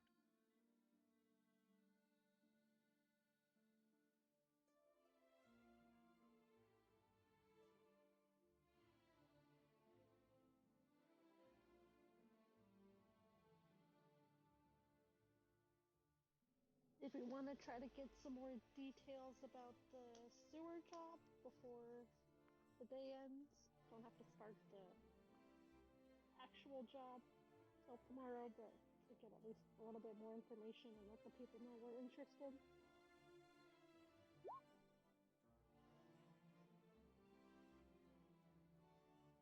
Did we come up with a name yet? Okay, wait a minute. For Cuppa, what was that? I'm sorry. It was just asking the group if they didn't have anything else. If we wanted to go talk to the people offering the sewer job to let them know we're interested and get some more info. Probably Oh, start right. it tomorrow. Right, the sewer job. Gotcha. Okay, sorry. So Vizier? that's all I was asking, if nobody else had anything that they wanted to get. Word. Gotcha. Okay, sorry, I was a little distracted. Hang on, Vizier. Ezekiel, you're buying another box. 25 gold, roll 1d10 as he gives you a different mystery box.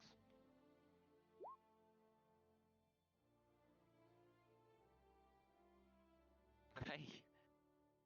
You get a miniature golem figurine as well.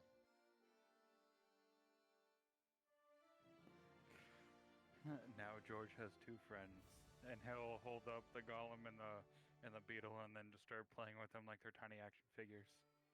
And then he'll physically back away from the table so he's not tempted to buy another one. Some of the other adventurers kind of look over at you guys playing with these things and laugh to themselves and sort of shake their heads as they walk by.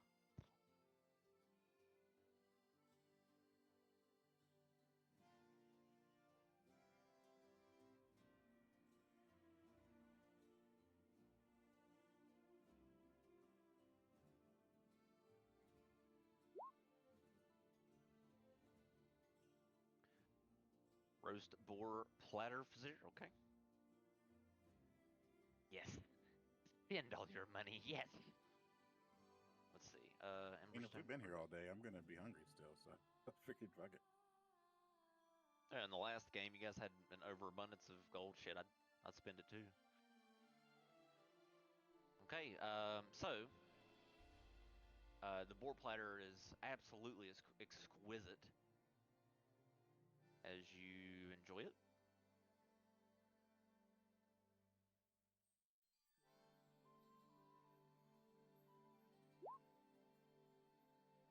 Clooney. Wow. George Clooney. Okay, I get it. Something someone would pick it up, because I was thinking of the Ocean's movies, and I was like, oh, I like him. I think it's EY, right? It doesn't matter. I know what you're trying to say. Who cares, right? Who cares how it's spelled? All right, cool. So, mystery boxes, food, and signing up your team for the tournament. I guess you've come up with a team name or not. It's really up to you. Clearly not using your official team name as to not arouse suspicion of those who may be seeking you from retreating from Greywater's Tower.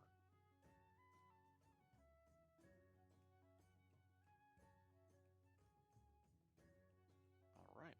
I think either snack attacks or feast bites. I think are good. With kind of a preference for snack attacks or attacking snacks.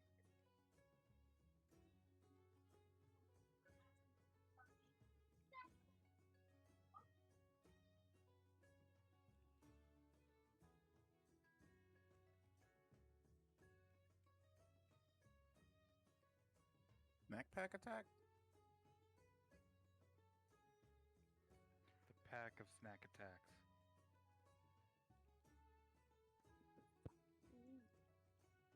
You good?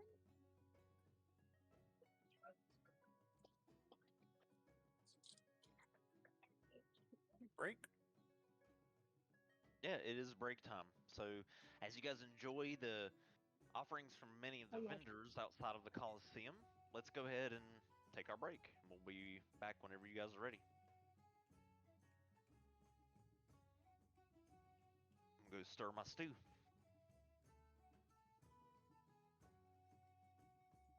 Smells so good.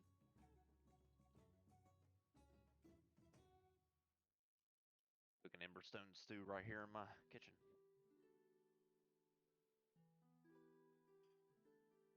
Oh, it's brothy and everything, dude.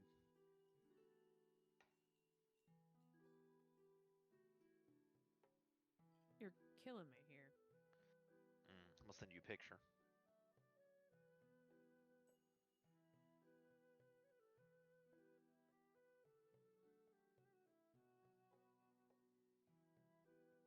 Just move in and pay half the rent. I cook like this all the time. Done.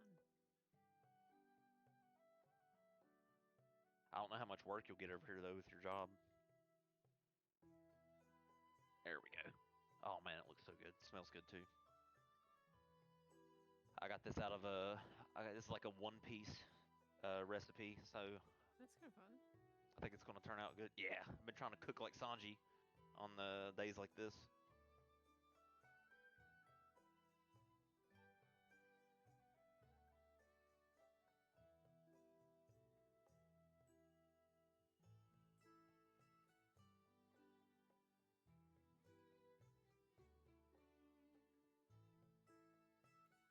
Can't wait to eat these potatoes, man. The potatoes are the best parts of stews.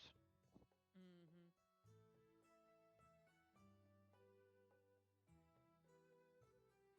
So I made Yorkshire pudding over the holidays. Oh, it sounds good. Oh my Homemade? God. Homemade, always. Oh, yeah. And ever since then, that's like all I want to eat. It's just Yorkshire puddings. Oh, looks so good. Yeah. Gotta make sure I got storage container. Perhaps some clean storage container. Yeah, I'm good. Okay. Just in case I get snowed and iced in, this will be my meal for the next. Well, I mean, I could stretch this out 3 or 4 days maybe.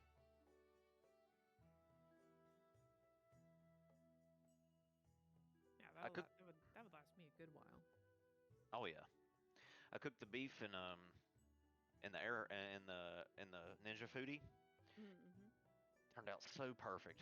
I picked a random time too. I was like, yeah, let's just put on 13 minutes on at 400, and yeah. See what happens. Oh yeah, it's. I stuck the fork in, and I'm like, yeah, it's the right amount of tender. So I knew I had to go in the slow cooker that way.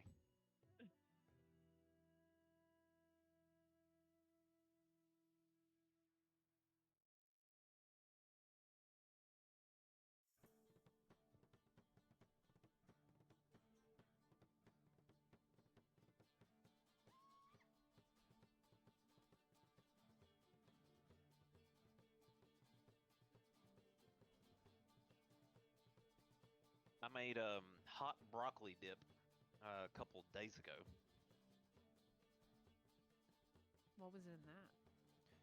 I'm gonna load it up for you right now and read it. Hot as in temperature or hot as in spicy? Temperature. It wasn't spicy at all. I don't like Like a spicy good- food. Like a good like spinach dip with a little bit of kick to it is quite nice. I can deal with like Cajun spices if they're not like drowning out the food. I can deal with, and like sriracha. Like if you put sriracha in like shredded chicken, like I make these shredded chicken and lime tacos. I put sriracha in the shredded chicken meat, but not a whole lot, just a bit, and it gives it the right amount of like kick on the tongue when you eat it. Works good in spaghetti too. Here we go. I never thought about putting sriracha in spaghetti. There's the ingredients. I don't have a good picture of it. I mean, I have a picture of it when I finished putting it in the crock pot, but it's all it's all combined with the Greek yogurt, so it just looks like. Oh, I mean, I can show you the picture. Might as well. That's pretty straightforward, though. Of course, when it heats up, Alright. it sort of melts together, Really and gooey. kinda not too gooey. There's cheese in it, but it's not a whole lot. It still had like a thick enough texture to dip with like a chip or something. But the original recipe said use 2 bottles of like a 2 small amounts of ranch dressing. I was like, no, ranch is nasty, so I think I'm gonna do Greek yogurt. Now the only thing it needed for me was salt, which that's part of it's in the ingredient list, but Mm-hmm. I don't add salt to anything I don't either. until after, because everybody has a different preference, especially if you're cooking for people. Like I'm like, I don't know how much salt they like in their food, so For me, it's always that you can't unadd it, right? yeah, you can't. Yeah, exactly. You can't take it out once it's in. So any salt and pepper, unless I know for sure the person likes it the way I like it, then I usually let that person just add the salt later. Like, it's just safer that way. Mm-hmm. Yeah, for me it needed salt, but for someone else, who knows?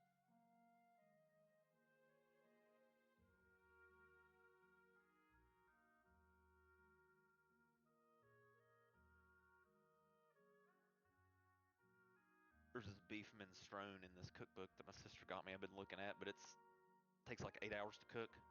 Oh my I have gosh. to get it. Yeah, I have to get up really early to try and make it, and it's a little complex, but I've always wanted to like smoke meat, but I've never. I don't have the means to do it, but I've always wanted to try it just to say I've done it. same. Yeah, they make those indoor smokers now, but I don't know about those.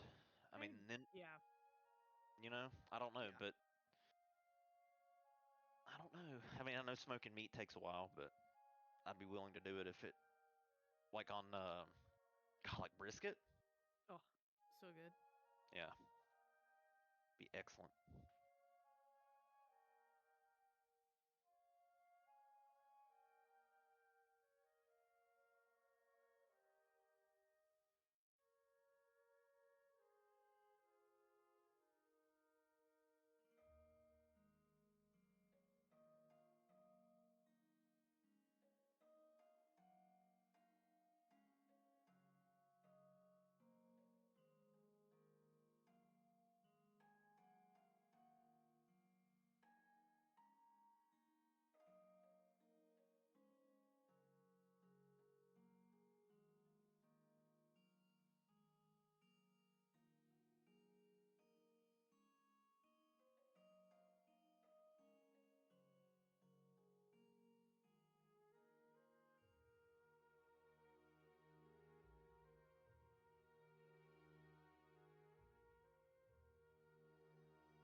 Any dip. I'm always down for dips. Spinach dip. I love spinach dip. Very easy to make. Have you ever had like a truffle dip? No, but it sounds awesome. So good. Sounds good. Gosh, I don't think I've had any kind of truffles in a long time. Now that I think about it. Yeah, there's a point in time there where I was doing a lot of like truffle oil stuff. I'd had that too a lot.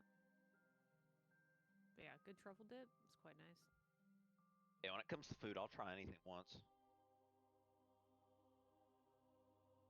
I unless it's like outright disgusting. Like I won't try like a random box of cereal once. No way. But if it's like homemade, sure. I made like a kind of over the top charcuterie board for the holidays, and there were some really good things on there. That some of it I had tried, some of it was like we all tried for the first time, and then I picked up a cinnamon cheese.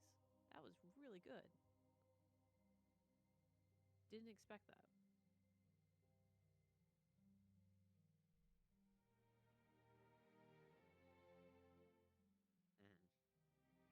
Yeah, cinnamon. Yeah, I love cinnamon. That's another spice that's in the right amount. It can really upgrade something. Mm-hmm. Overlooked. Yeah, that and honey too. So many people overlook honey. Do you like a good hot honey? Yeah. That's one of the boards I made. I made a bigger one a different day. Really good. And chocolate espresso beans. Ugh. Reset the palate. Good stuff. There's a few desserts that I'm trying to convince myself to make that's sort of like that. Like that. Well, not really like that, but like I like yogurt covered things. Oh, those are good. Yeah, like a berry. Yeah, berries or pretzels. Oh, mm-hmm. Yep. Classic yogurt covered pretzel. Can't go wrong. Well, thank you.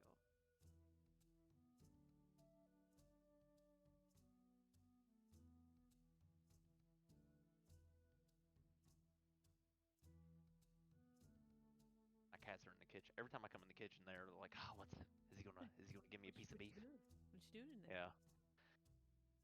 If I can smell it, of course they can smell it. Do your cats love cheese? I don't know. I tried to. There's a little cube of cheese, Colby cheese, or Colby Jack cheese that fell on the floor yesterday when I was watching TV, and Ollie sort of clawed at it and dragged it to him, sniffed it. I think he licked it, but he didn't.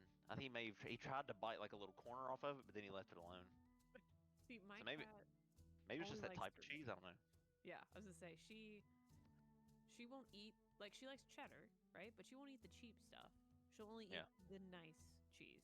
And anytime I've accidentally like dropped like a crumb of like the cheap stuff, she'll look at it like, no, thank you. And then I have like the good stuff, and she knows when the crackers are coming out. Like she knows, she's like, oh, she's getting cheese. Hmm. They know the sounds. Anything that sounds like a certain type of bag. Sure do. My cats like pepperoni a lot. They love pepperoni. Really? Yeah, you know what? To be fair, it might be like the cheese that's attached to it, but I don't know. Mm. I've fed them individual slices of pepperoni before, and They're they into don't it. like to eat it when it's really hot though. No, that makes sense, I guess. I notice my Yeah. cat, if something's spicy, she'll like kind of recoil a little bit if it's too Yeah. hot. I figure they can smell it because their sense of smell is like 10 times ours or something, maybe even higher than that.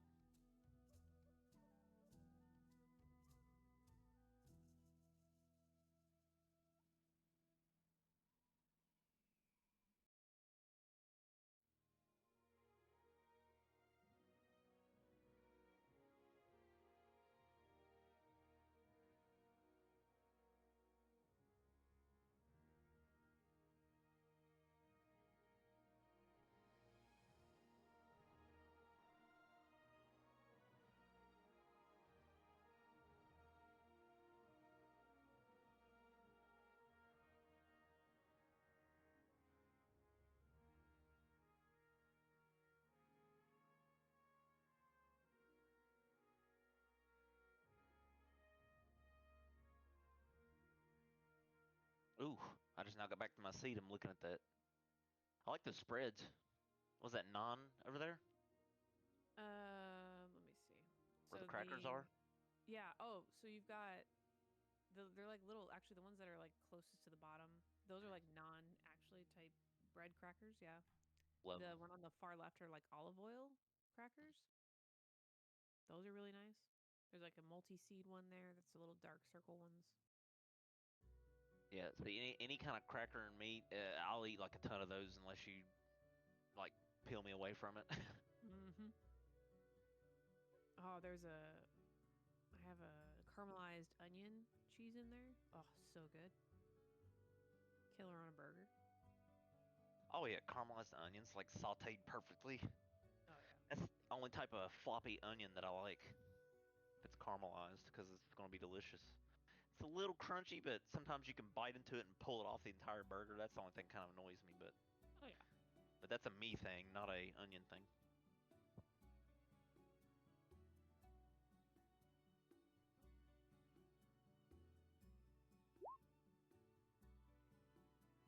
We're not being called the floppy onions. That's exactly what I was gonna say. Floppy onions. That's the team name now. Yeah, they got a pill for that. True. Is that LOL. even invented in this time period Blasted of onion. fantasy world? Blasted onion. Look, there's magic. I'm sure that shit's been invented at this point. That would be top priority for some. Enlarge and reduce. You know? To each his own. Well, The I mean, stiff onions. there are in the magic shops you guys have seen, like off to the side. Yes, there are. Yes, there are sexual enhancement potions.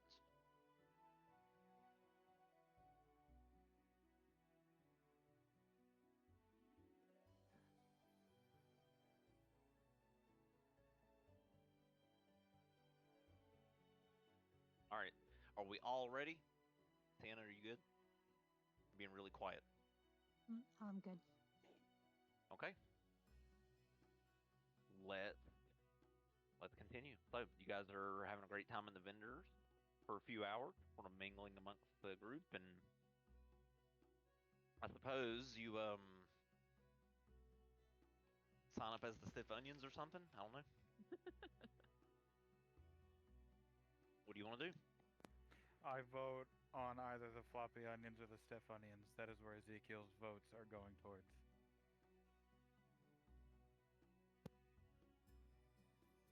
Does that mean goodbye, snack attack? For Cup and Vizier, I'm gonna let you guys. Well, my vote is you guys decide together since you guys are the ones who talked to Mr. Blue-eyed, muscular arena man, whose name I can't remember. I am dumb guy. I can't make this decision.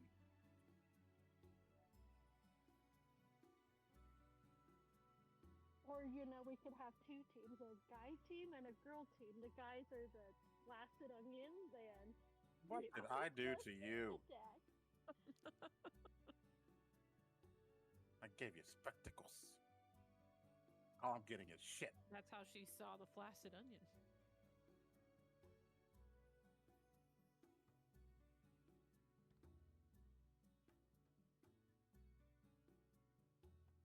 Feels sad, man. My vote is snack attack.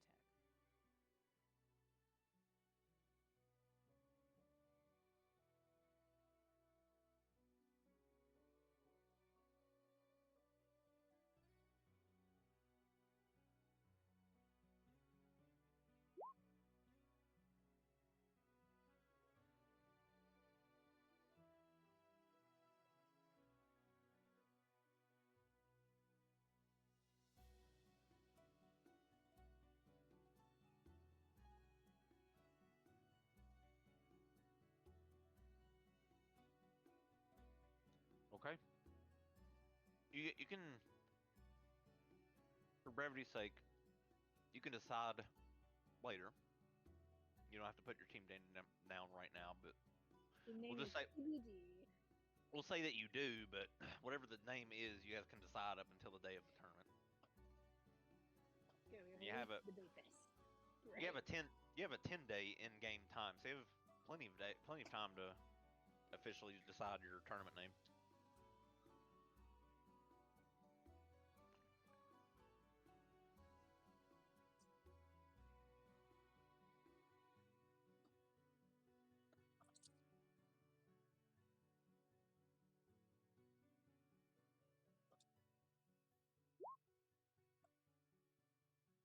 Oh, and was there like a registration fee, or are we just need to sign?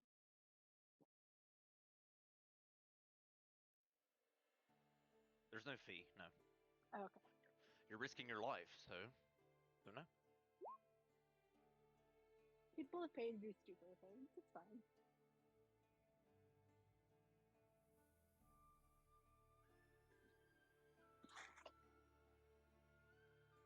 Alright, so they're officially signed into that. We go to I think it was the council hall to figure out the sewer job and then leave for it in the morning.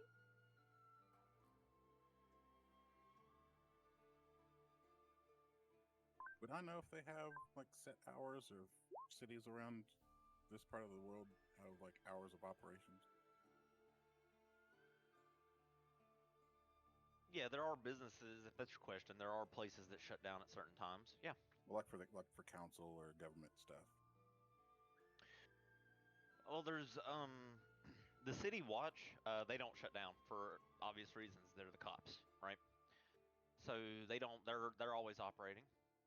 So if you have anything you need to bring to their attention, the guardsmen are always available. Um, there are naval guardsmen at the docks that shut down the docks at a certain hour and watch and rove the docks to make sure the ships are kept safe. However, they are on duty, and you can also, I guess, talk to them if you wanted to. Um, let's see. Let me load up this list here.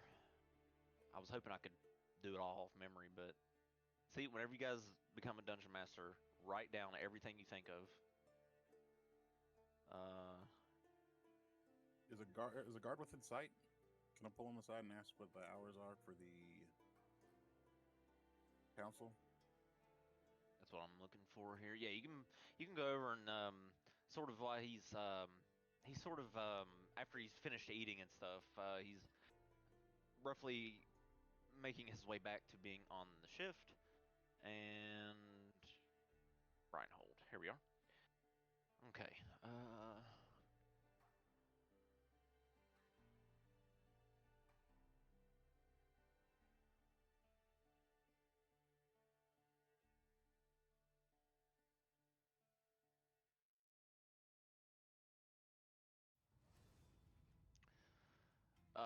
You're looking for basically you're looking for the place where basically the government of this area, right? Yeah, wherever the Brandhold Council meet. Well, like if they have set hours, or if we can come back tomorrow if they're closed now,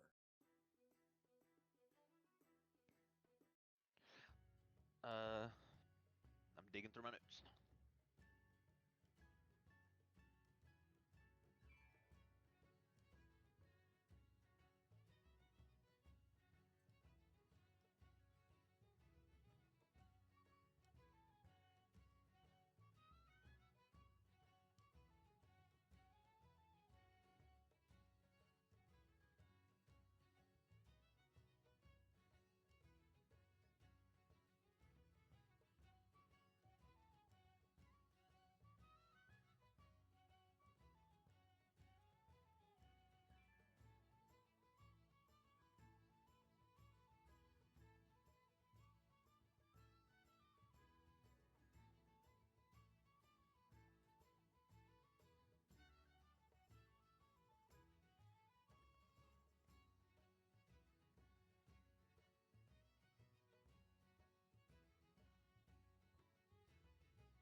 Okay, I'm looking. All right.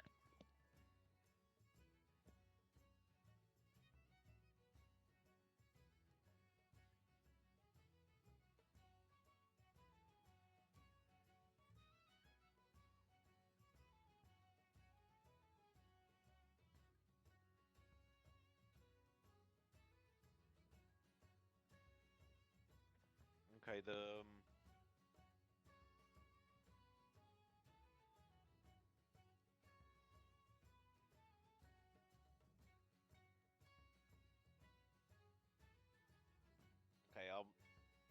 took me a while. All right, I'll pull up a. Hang on. Trying to get a handout formulated. But yes, okay.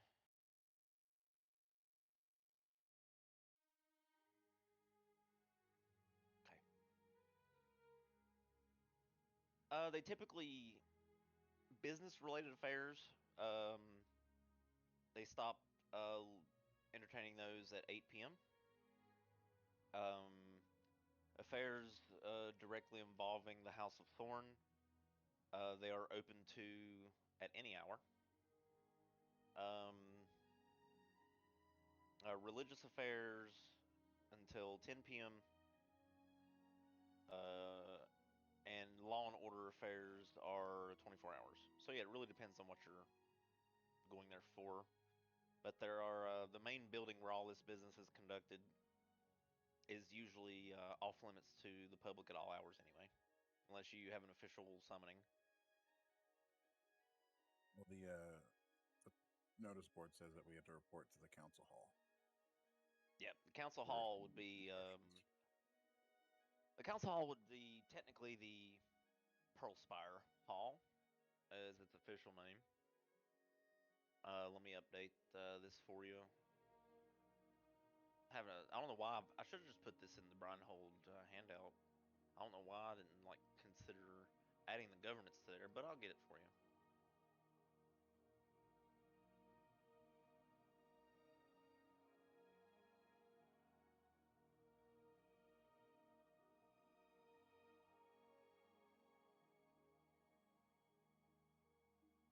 Okay.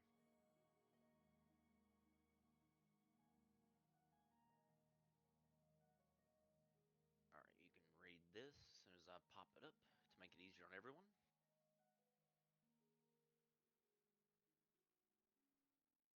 So the guard that you talk to sort of gives you the rundown. He spends at least 10 minutes or so explaining to you where you need to go and some of the hours.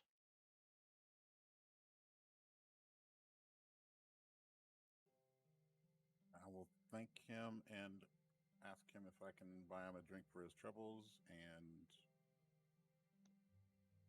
He declines. He says, no, no need, no need. I've had plenty already. I need to be of sound mind, especially during this week. thank you all the same. I appreciate your help. He nods.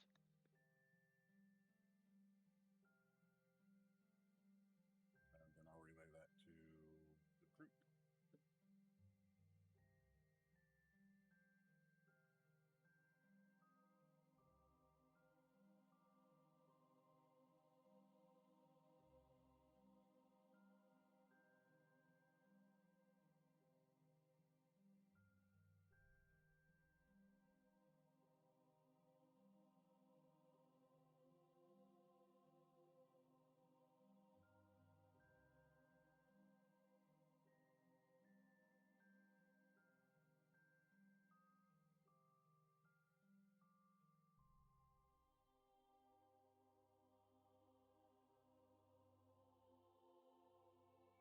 Do we go now or first thing in the morning? I feel like we should go first thing in the morning, yeah?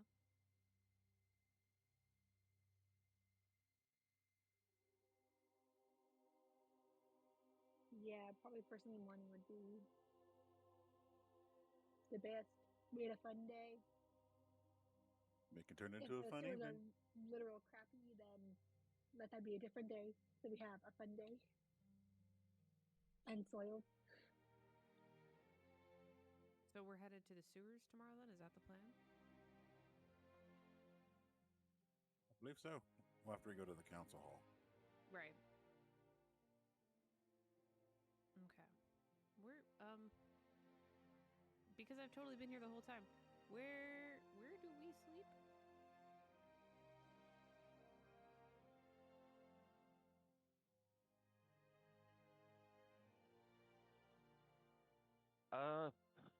I don't know if you guys got like an inn for a certain amount of time. I don't think Salty you did. Siren. I think we're doing nightly.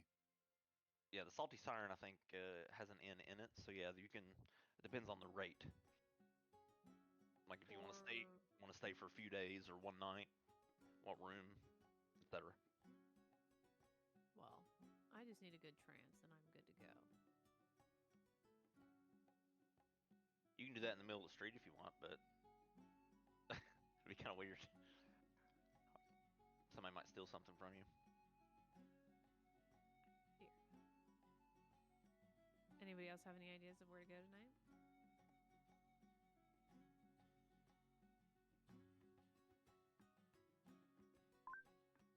I would say we just rent rooms again at the Salty Siren. Seemed amenable enough to our needs.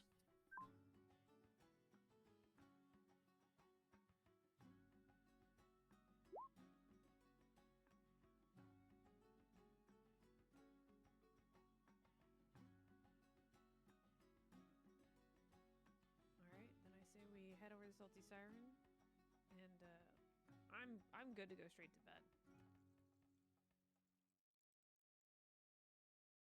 It is getting and drink a little bit. It is getting a little later. The sun is starting to crest. It's around 7 p.m. or so.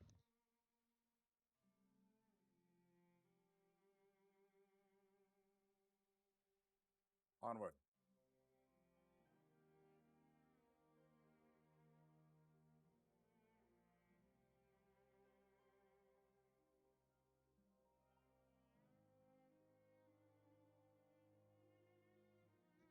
Okay, so if everybody is finished, then I guess collectively the party will head to the Salty Siren to get some rooms for the night, I suppose. With the intent that in the morning you are to inquire about this pest problem in the sewers. Is that my understanding? Yes. Agreed. Yes.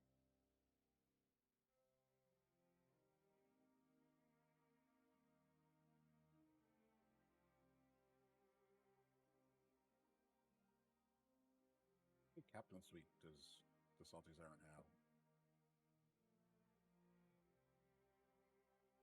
How many captain suites? Yes, sir. One. Budget cuts. Deluxe rooms?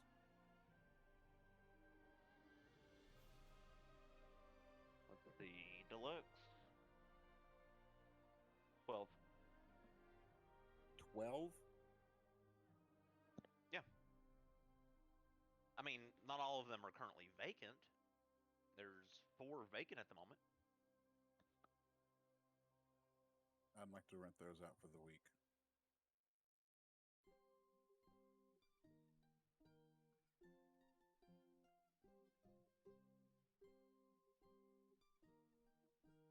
Alrighty.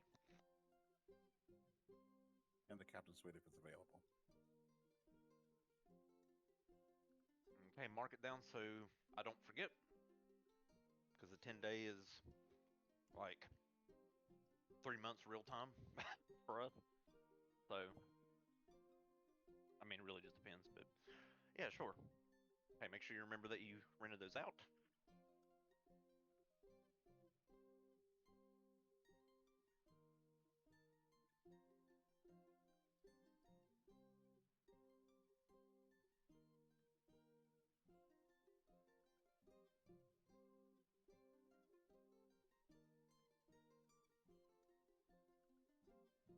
Okay, so you guys are making your way back to the Salty Siren early in the evening. Plenty of time to relax and sort of discuss your next moves amongst yourself.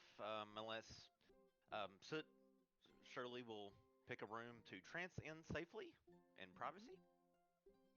And so you can, when you get back, Soot, you can trance at any time. If you do so now, you only need 4 hours. Then technically you could be up all night long if you wanted. I'll wait a There'd little be- bit here. Okay.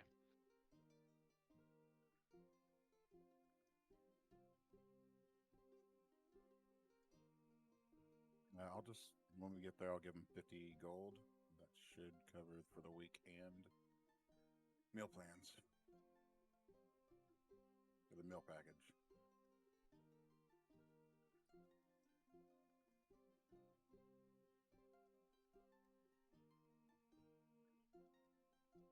Okay. When we get to the Salty Siren, or are we there now? Can we assume we're there? Yeah. All right. I'm gonna go up to the. Wasn't there a person at a desk? I think I have a map here. Let me just so we don't have to stare at the same damn map. Thank you. Was it this one? Question mark? I think it was. Yep. Yep. I'm gonna go over to Mr. Bearded Man over there and ask him if he knows anything about what's been going on in the sewers.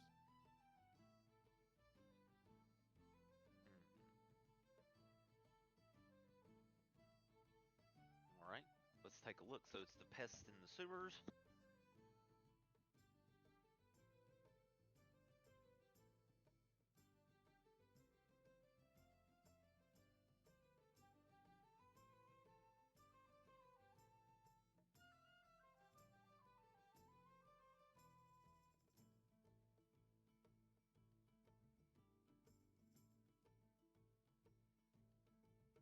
All right.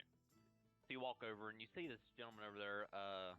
He's sort of smoking on this pipe and has a mug of ale next to him. And he looks over at you. Well, nice to see such a different face in here for once. You're inquiring about. You heard of a pest problem? Where did you see this? I'm guessing maybe a notice board posting, or have you heard any? I did see it on a board, and my group and I over here, we're just looking to kill some time, and thought maybe that might be a good place to start. You're asking about that? Well, I couldn't imagine why, unless you've got a death wish. A whole lot of folk been hearing strange noises down there. Some say it's just rats, but others say it's something worse. Big, nasty, and angry. You know, people give rats a bad reputation. They're usually not that bad. I mean, they can be ROUSs to some degree, but sometimes they just need a little bit of pets, and they're okay. You can see him raising an eyebrow as you say this. Right. You go and make friends with the rats then. What I heard, the last time I heard someone went down there, a group of lads from the guard went down to try to clear them out. They didn't come back. And Captain Tidecrest shut the entrance near the docks, but if you're mad enough, there's another way in. An old drain pipe near the market. Just don't come to me if you lose anything. Don't say I didn't warn you. How do you know the drain pipe's a good way in? Well, I know a good friend in town that works with the failed mandate, and he tends to use it to stash things. And also uses it to smuggle people in and out of Brinehold if they're in trouble. But you didn't hear that from me, or else he'll come kill me. I put my hand out to shake his hand. Thank you for your help. What's your name again? It's Jarvis. Jarvis Bitterbrook. Thanks, Jar. And I'm going to walk back over to the group and explain that old Jarvis over here has some interesting information of how to get down into the sewers tomorrow.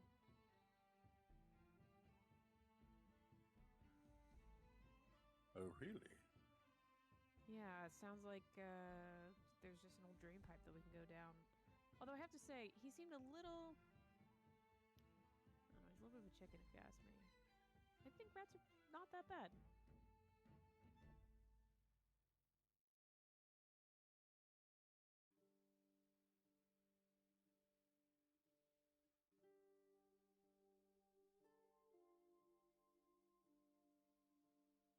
As long as they're passive, I will agree.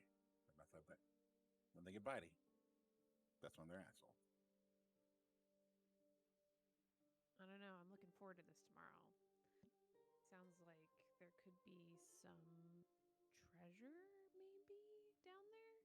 It sounds like someone was smuggling some stuff through there, so there's always going to be something left behind. And something about something bigger than rats. I don't know. There's a lot of things bigger than rats.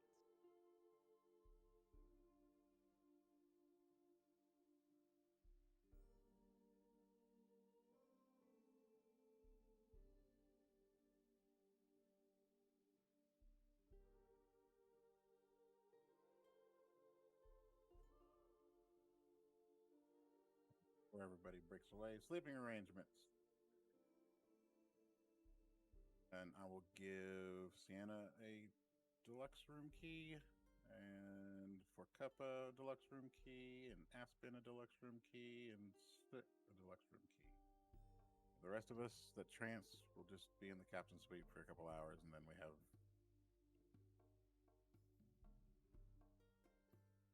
She has Alright. Blackberry, so I want to make sure Blackberry has room.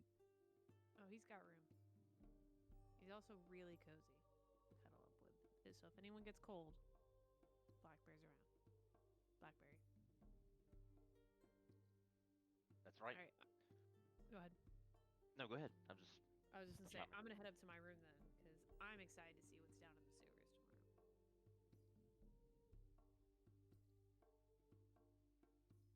Well, have a good night's rest. Trance, I should say. I will.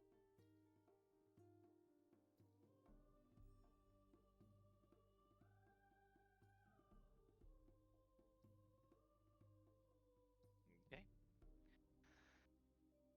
Anything else before you guys long rest? I was going to ask if anybody wanted to do a drinking game. If not, it's cool.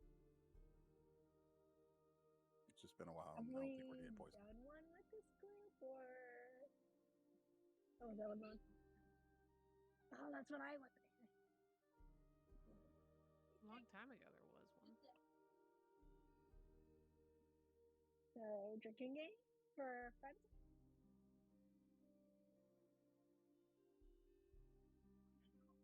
Sounds like you need to do a drinking game. Yeah. Are there any regular, just like plain common rooms that are vacant? There are,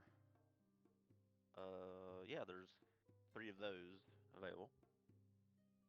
Okay, Ezekiel will rent out one of those for the week as well. Because he doesn't trance, so he will need his own space. Okay. It's 5 copper, and it's like in a common room, but it's no different than like sleeping on a ship or something amongst others. Okay. But yeah, it's like a cot. It's a cot, you said? Yeah, it should be on the Salty Siren menu. They're 5 copper pieces per night. Okay. It's a simple cot in a shared space with others. Privacy is minimal. Oh, I can scroll on this thing. Yeah, you have a mouse for a reason, Nikki. I'll take the standard room then. I'll do that. Okay. For more privacy. Okay. Very And well. then I will set a gold piece down on, or I'll set a couple gold pieces down on the counter and slide it towards the barkeep, and then Ezekiel will head up to his room. Okay.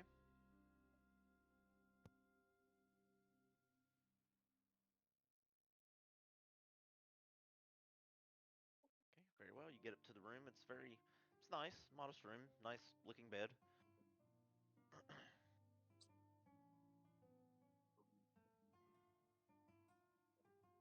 All right. So, anything else before the long rest goes down? Drinking game?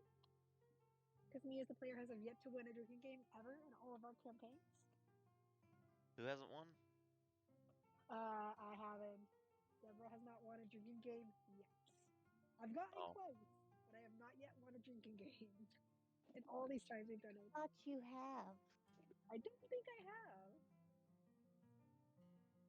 God, there's been so many. I don't know. It's been like the span of 3 campaigns or something. You guys have done this. I Can't. I don't know. There's not exactly a leaderboard. That'd be funny though. Pretty sure you won at least one of them. And as far as I know, I don't think I have. I know I've got like second, but not first. I don't think I've ever won it.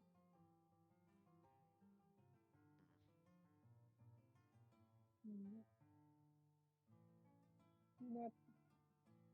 What monk ability would let me win that? No.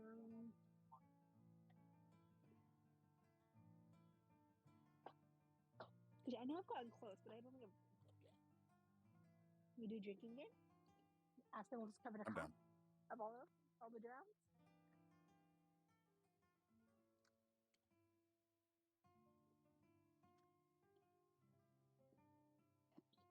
I mean, All right. I'll play to help you make it easier to win because I don't think I'd be that No, good. that's no fun.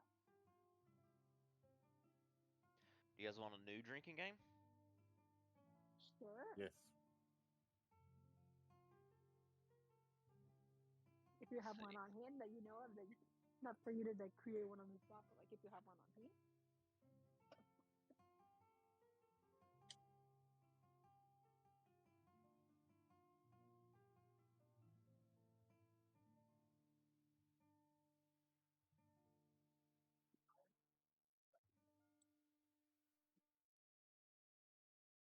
All right. Okay, so you can play critical shots. Let's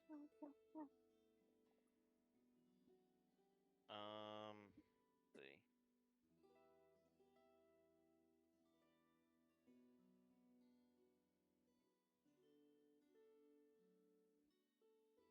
Let's see.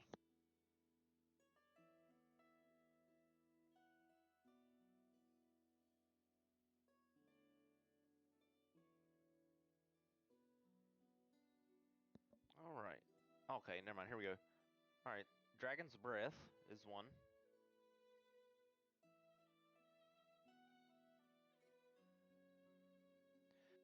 So this is a big one. This is the one. This is the first time you saw this game, Captain Mara, the pirate that you escaped from Greywater's Tower with.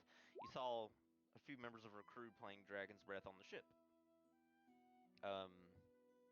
So you can try that one. There's one called the King's Gambit. There's another one called Goblin's Gamble, Tidal Toast, and Throne and Bones. I can provide you a handout if you want to read them yourself. That would be beneficial. Okay.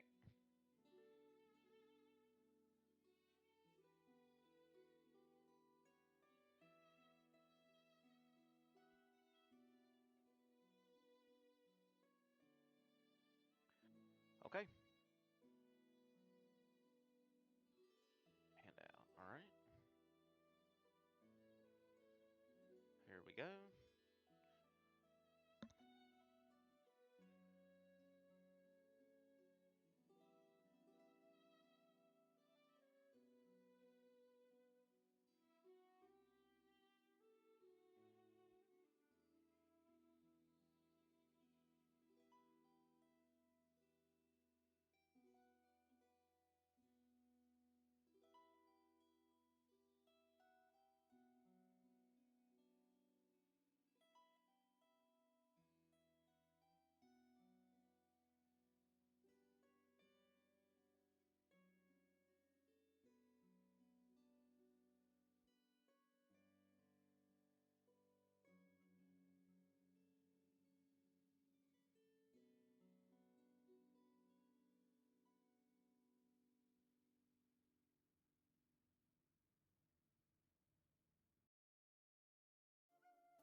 Okay.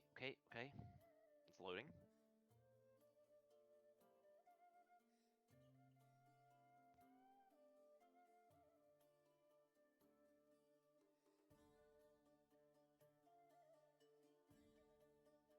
Feast your eyes.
Thorn and Bones would be the most hardcore. Typically, Thorn and Bones in the past has actually been used to settle political disputes against leaders who were convinced to do that versus go to war. So Thorn and Bones is rather serious, as you will kind of see what usually the things that are put up for in the betting pool typically consist of.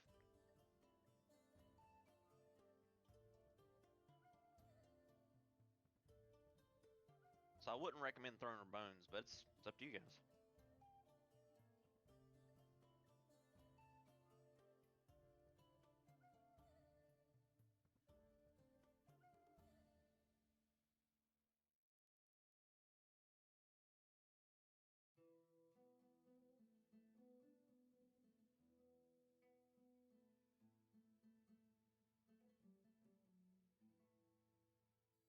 Partial to Dragon's Breath or King's Gambit.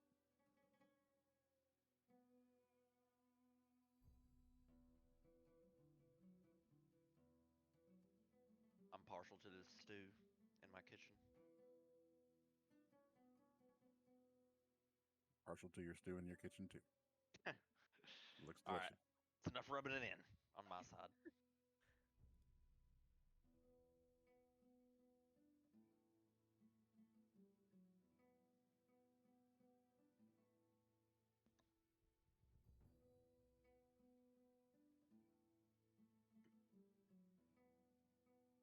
Dragon's Breath?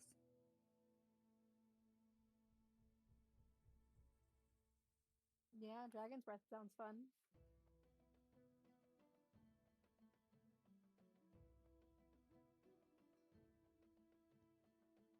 Okay, everybody cool with Dragon's Breath then, I suppose? Those of you that are playing, that is.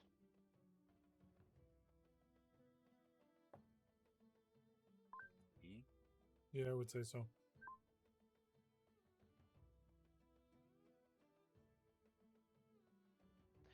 All right, so you guys get around the table and prepare to play Dragon's Breath, and the mugs that are presented to you,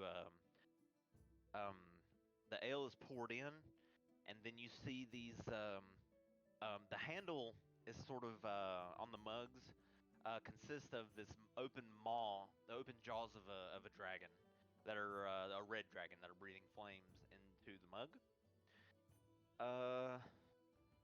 And like the outside of the mug itself is sort of scorching with fire, but it's not real fire, not enough to hurt you. It's warm, but it's more of a of an illusion, right? Just for fun's sake. So each player must make a bet.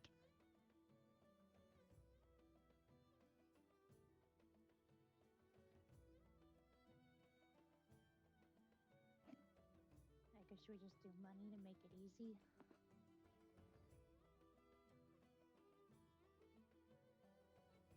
I think is Ezekiel. Are you playing? No, Ezekiel. I think is already. Have you already went up to your room? I'm already in my room, yes. Okay, gotcha. I was gonna say it'd be funny if you dared him to go talk to that girl back at the dessert stand. It'd be funny. Yeah, real funny. Hey, she might be a sweetheart, man. Not every girl's gonna stab you in the back. Does deal in sweets. But I'm Tiff. Anyways, yeah.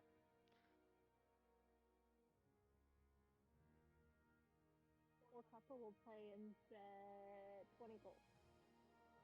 24 gold pieces. 20, 20. 20 gold pieces. Okay, for Cuppa, you're putting in 20. Okay. Aspen will also put in 20. If that's the starting, yeah. Easy math starting out, yeah. I'll throw in Sienna will 20. put in 20. Sienna and let's see.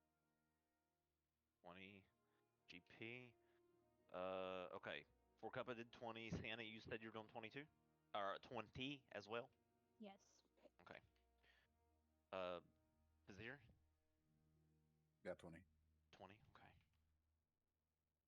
Who else is playing? Aspen? Yes, Aspen's putting in 20. Land. Land, 20 GP. Okay. 20 GP. Okay. Who else? Mm-hmm.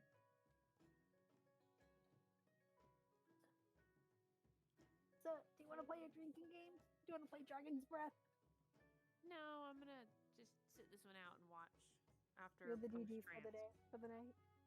Yep. I mean, somebody has to carry your blacked out bodies upstairs. What happens? I don't see this going well for some of us. We're probably gonna be out real quick. So how many participants? Looks like 5. 5, yeah. Okay. All right, that's the pot. So, 100 gold pieces, I think. All right, here we go. Okay, so this the dragon's breath is the dragon's breath. As soon as the dragon's breath hits the mug, the flames light on the mug. All right, and the starting DC, as you can see, is 10. All right, and if you fail your save, you're out, and you have to do a forfeit there, decided by whoever's still in amongst the group. So, so it's poured for you, and the mugs are sort of sitting in front of you. This scorching mug with like a dragon's handle on it.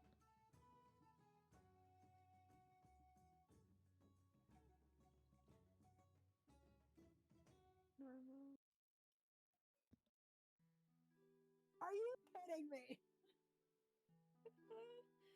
Well, Looks like Aspen is out. my God. Well, Actually, yeah. Actually, the mug is silver. I'll show it to you in Discord.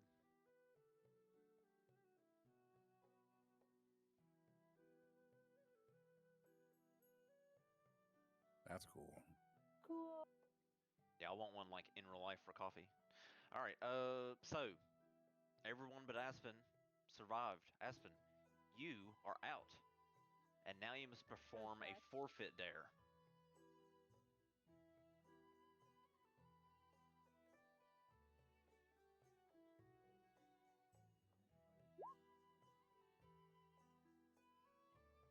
Song or secret?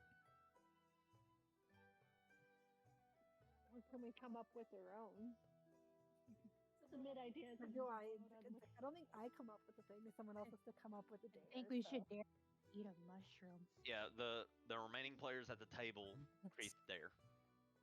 That's cannibalism and is in fact frowned upon in most societies.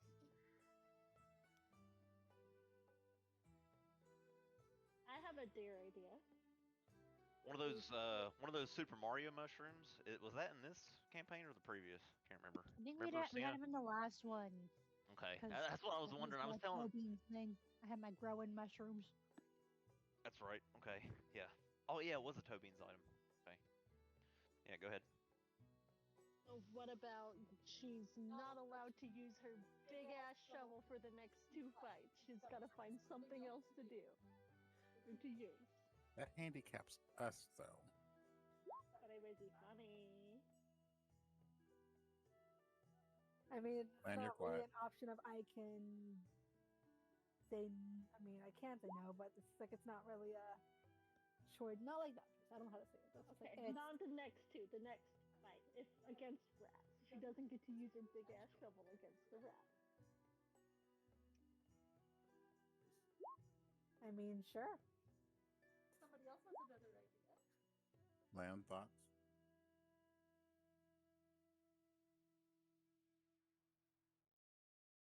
Somebody loves a good Get a hold of the hostage.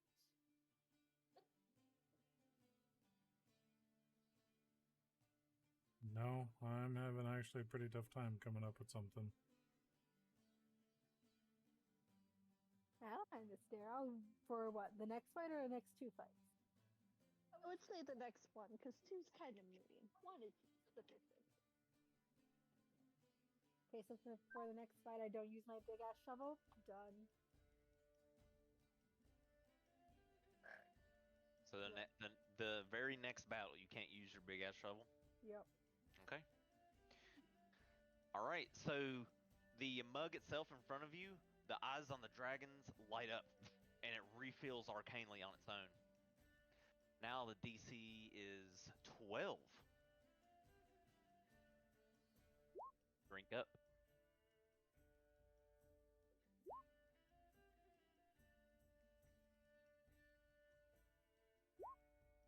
All right, Sienna got a natural 20. Apparently, the mushroom is the lightest lightweight to ever lightweight.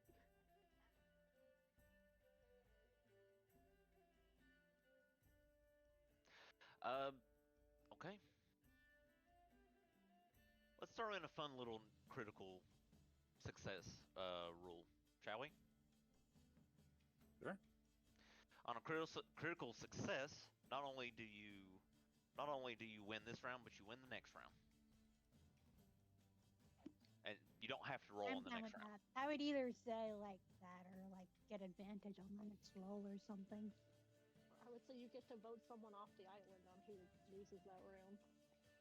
But that seems kind of a lot of power. I don't want it to be too complex. So, yeah, on a critical save, even though critical saves don't count in the game at all, but I'm going to make it count for this because it's fun. Yeah, sure. So next round, Sienna, you're immune from any of the rules, and you don't have to roll. You automatically win the next round. Hey, but anyways, all of you won this round, so I need you all to make a con save. No, not con save. Yeah, con save. A separate con save.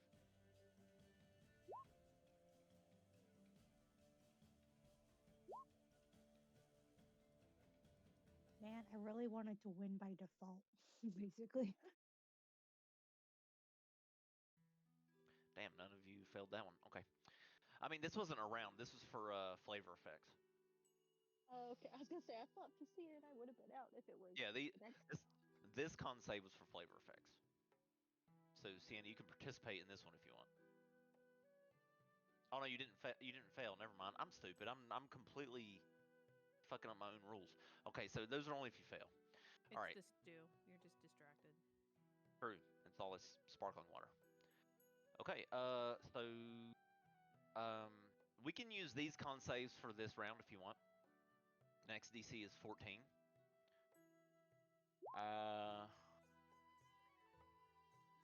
Okay. I'm out. Vizier is out. Okay. Okay. Copper, you're good. Oh. Lan is out, and Sienna, this would be the official immunity round for you. So Lan and Vizier, you're both out, and for Cuppa and Sienna get to issue you dares. It's not necessary, but if you want, you know, it's pretty funny.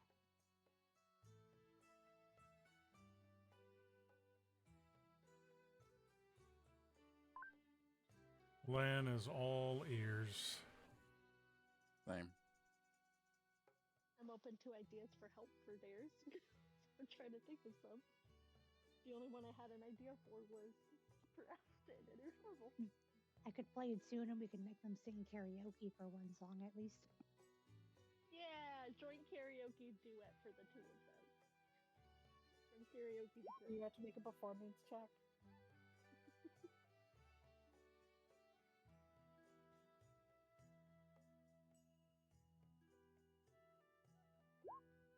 long as his mind was the one fun. If you fix the back.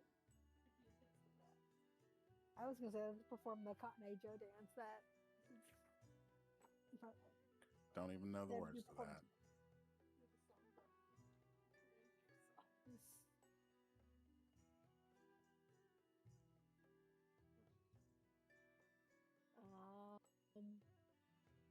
We go find a wall that Lan has to climb.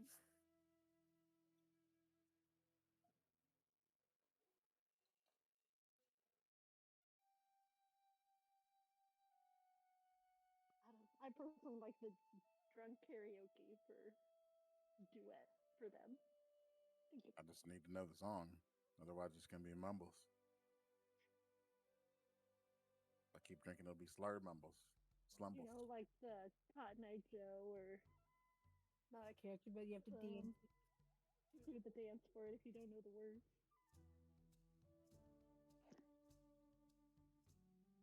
I could, like, and my character could write down the words to the song so that you could read it, and you just have to figure it out.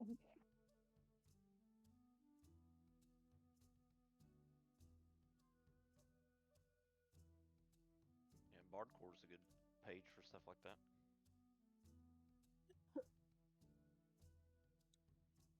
Lan will say, "Yeah, I'll sing my best. I sure hope you guys got some health potions, because your ears are going to be hurting when I'm done." I'm not even going to try.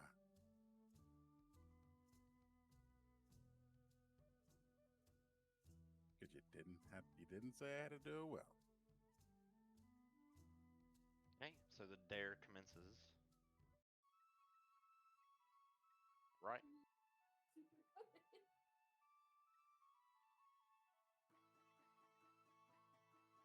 It's the chipmunk. See Sienna sort of smirking and giggling to herself as she plays this song. They will just dance. Like an idiot. A drunken idiot dancing. Yep. Le- You're jumping around and dancing, and then, like, it's very out of beat, or you can make a performance check if you want. See how in beat it is. And you know what? Since I don't know if I'm going to get to use it later, I'm going to use my inspiration. Wow. Rip. All right. Lan is very awkwardly trying to get this over with. Like he's just like, fuck, I'm just gonna stand up and just. It looks like almost he's purposely being bad at it. Meanwhile, Fazir's actually breaking it down, and some of the other patrons are like clapping along to the beat as Sienna plays it.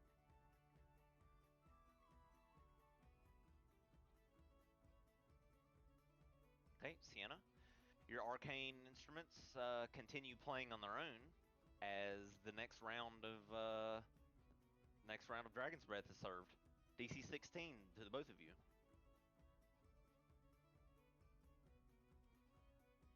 Oh, looks like Four Cup is the winner. Sienna, you're out. That's not fair. She's got to do it too to see if she makes it. Just because, oh, never mind. She didn't roll first. Dang it. I did. I went first. I am the resident winner twice now in this campaign. The That's two right. drinking games that we've played. Four Cup has won both. How do you have a 7 to your con saves? I right, do now. not know. That's just what the sheet says. All right, Four Cup, you get to issue a dare to her or something of the like. And you get 100 gold.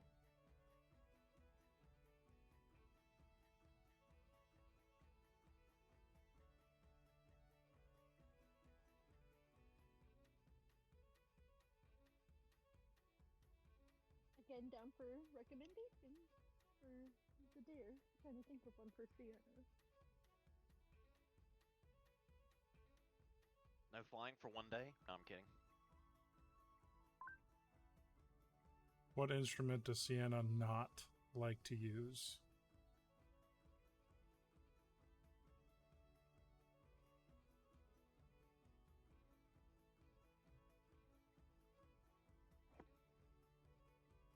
I don't know. I mean, I guess there's instruments I haven't tried, but like, I don't carry an instrument if I'm not proficient with it.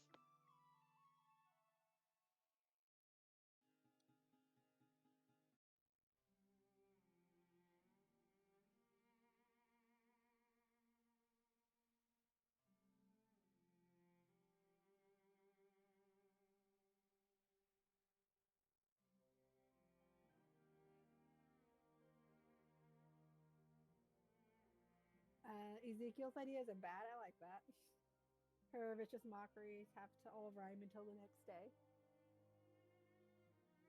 All your vicious mockeries have to be poems.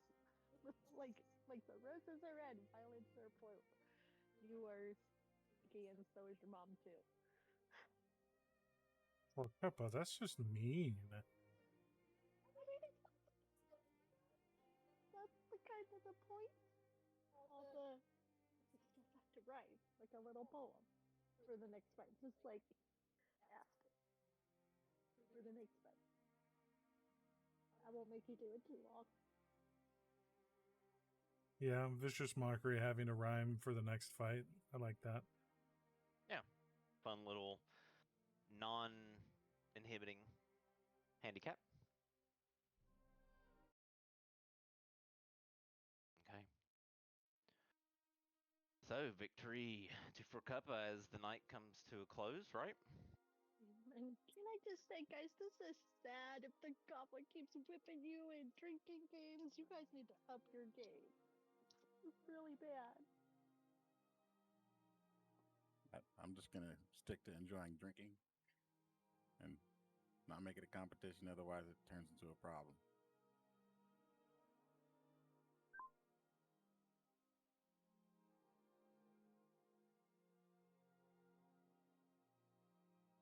Night, motherfuckers. Well, tonight we drink, tomorrow we'll stink. So let's go sleep.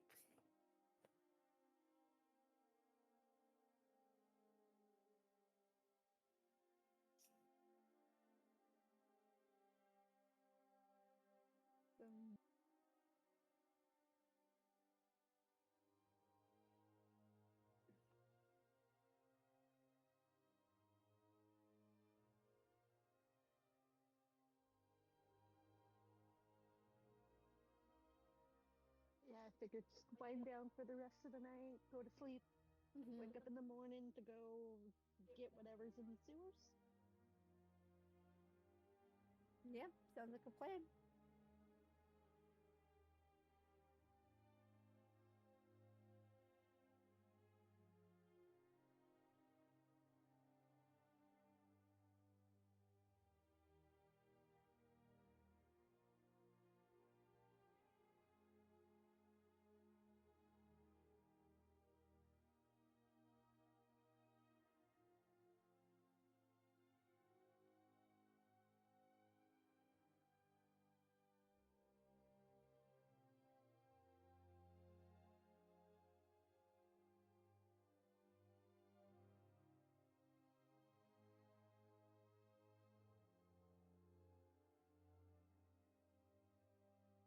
Hey, so you guys are long resting, I suppose?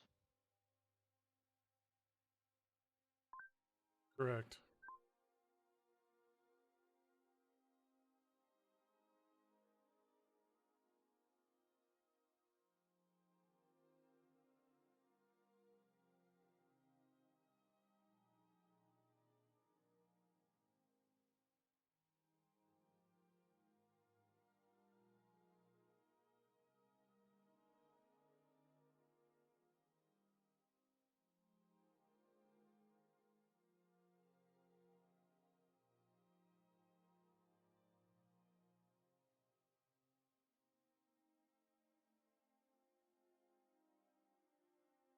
All right, T. Let's see.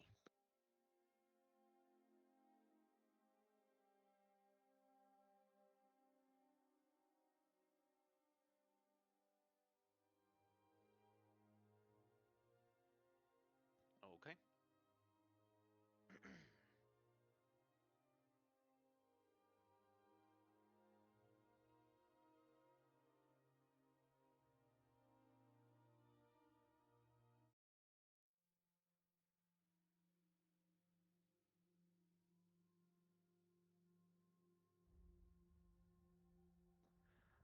All right.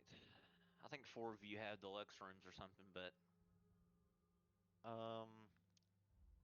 let's say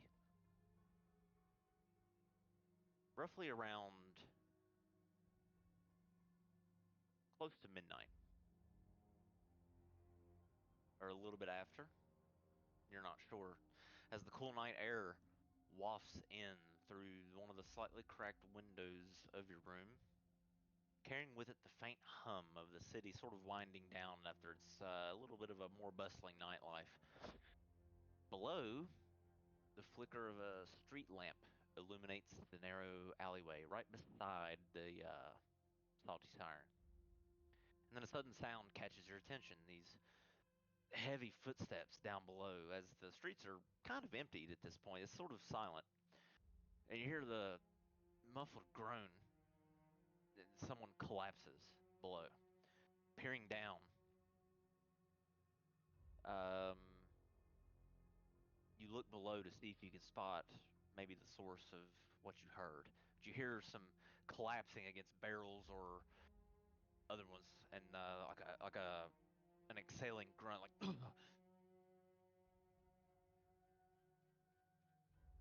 What do you do? Investigate. Do we all hear this? The ones of you that have deluxe rooms do, because they have balconies. Captain quarters too?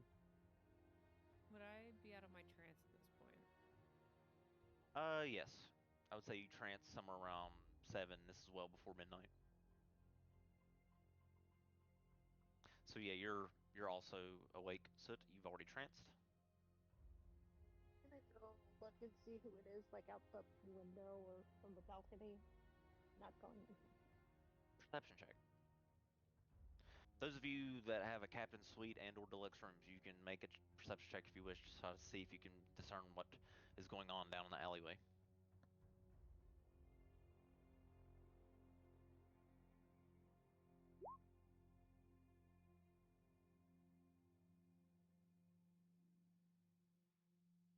Okay, I'd say collectively that's good. All right, so peering down there, you see this cloaked figure slumped against the wall, and one hand is like clutching his side, like where his ribs are, and the other is reaching sort of feebly towards the street. See, his cloak is torn, and faint streaks of blood trail from the corner of his mouth. And he leans against the wall and slides down to his butt, slowly in pain. And his hood slips off of his head just a bit, and you revealing this the pale white hair, almost like a drow. He looks up briefly, and you see his pale face twisted in pain, and his head drops back down a bit.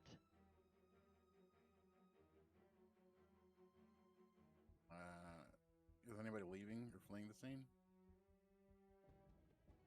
Perception check as you look around.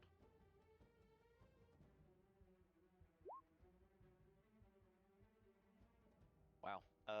You look around and not really know. Off to where the main street is, there's maybe 1 or 2 people, commoners, that are just, looks like they're maybe leaving the Salty Siren or they're elsewhere, but they don't seem like they're paying attention to anything that's going on.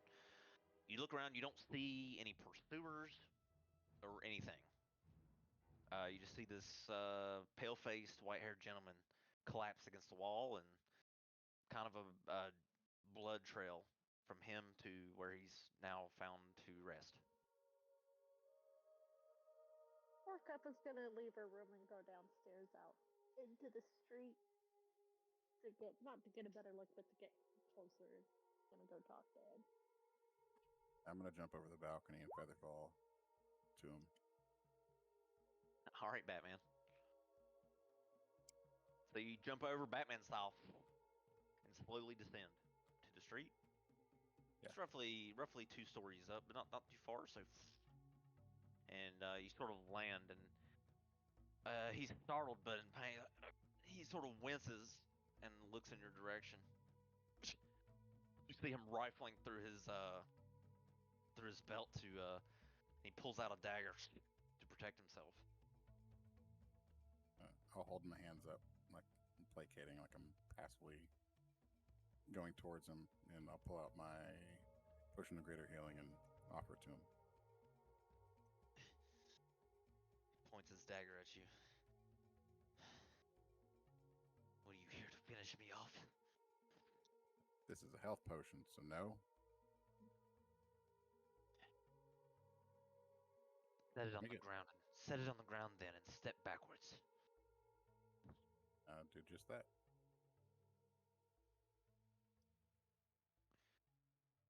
He scoots the potion to himself with his foot, uncorks it, and drinks it down.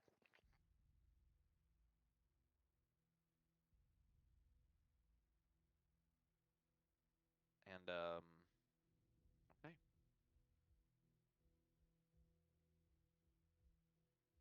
His his patch of his bloody wound on his side stitches up arcanely.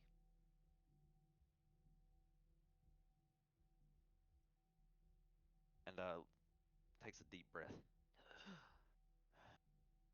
Better. For now. Who are you? Is someone chasing you? Can we help, or can I help? He sort of coughs. They ambushed me. I barely got away. As he struggles to stand back up, a little sore. You be okay with me helping you up to our room so you can rest a little bit and have confined quarters where we can try to look out for you? No, no, I cannot be seen. Down here is fine.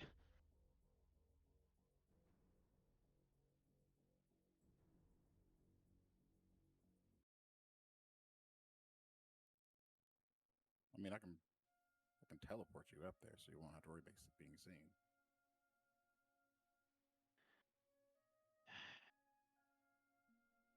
You're not with them, are you?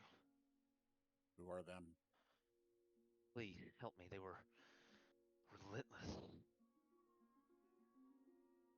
Who do you work for? Or who's against you?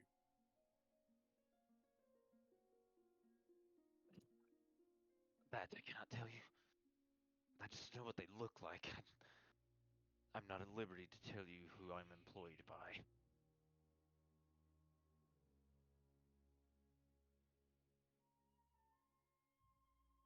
There's not a lot to go on. Sit there and be like, sounds like he wants to die in the street. We can let him. Yeah, I can, but I like helping people. You helped him. You did your best. He's determined to not be helpful to the people who tried to help him. That's on him. At least that's my vote. Because you helped him, he's just being rude, not giving any information, so then let him die.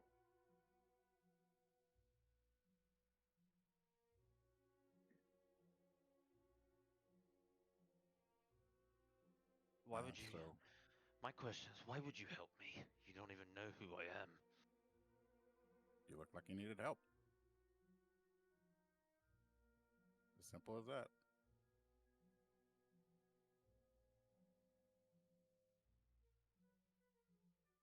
He lets down his hood, revealing sort of like a gray skin and white hair with these red eyes, typical for a drow, or drow, however you want to pronounce it. And he glances down. I was trying to avoid attention, as my mandate has taught me. But things have been tense since the Forger Masters Guild was attacked. I was unsuccessful. Attacking them or fending them off? Retrieving something that was lost. We're good at finding stuff.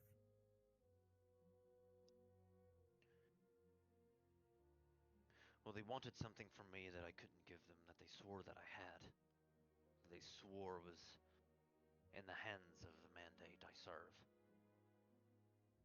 And since I am... Is that the veiled mandate? He looks over and just silently nods, since he can't verbally confirm. So this is one of Land's boys. Because, I mean, we know people trying to not completely do it, but, not the first one I've met from this mandate. So, might want our help. You know what? Fuck it. And I'll vortex warp him up to our balcony, and then is it within 30 feet? The balcony? No, it's actually 65 feet. Those It's are pretty tall high. ass stories. Yeah, it's pretty high up there. So Lan is gonna come around a corner out of the shadows when after Four Cuppa says we know someone, and he's going to approach the drow on the ground. He's going to kneel in front of him, and then he's going to very slowly reach up and pull back. He's going to kind of bring his cloak aside and then unbutton his shirt and just move the shirt enough, just enough to where the drow can see the Veiled Mandate tattoo on Lan, and he'll just enough for him to like get a clear picture of it, like maybe not even a quarter of a second, and then he'll just let his shirt go and he'll do his shirt and cloak back up, and then he'll just kind of look at the drow and nod, and then he'll look at Fazir and Four Cuppa and back at the drow and nod again. And I didn't see anything in the notes, but he's basically going to make the hand gestures for like essentially telling the drow these people can be trusted, and then he'll stand up and kind of back up a little bit. And then I vortex. He cautiously sort of looks you over. Let's see.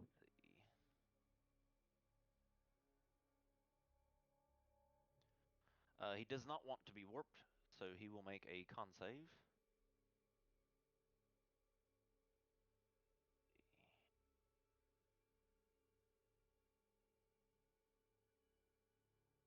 If I can get his token to come up. 11. Alright, I guess he fails if you're going to vortex warp him, even though he said he needs to stay in the alley.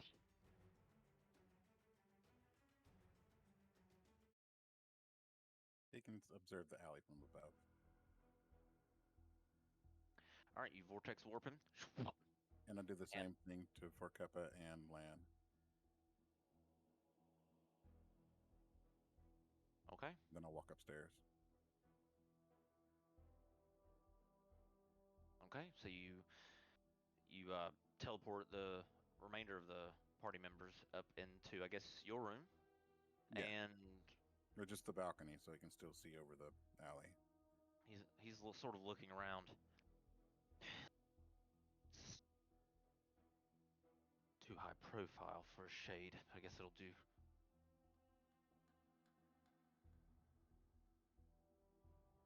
And if you really want off this balcony, I can just push you off and back down in the alley. It's an option. He looks you in the face. How about I throw you off? Lan's gonna step forward and be like, how about everyone just calm down? Yes, Four Cuppa, he is being a little rude, but put yourself in his shoes. He just got attacked. His shoes wouldn't fit me. No one's shoes would fit you, Four Cuppa, and yet you keep beating us at the drinking game, which doesn't make any sense to me. Anyways, and he'll turn back to the drow. Your name? Round. It's Calder. Calder Voss. I'm here on orders from the Mandate, he says silently. I've been undercover as a blacksmith's apprentice. Does that name ring a bell? Does that name ring a bell at all to Lan? History check.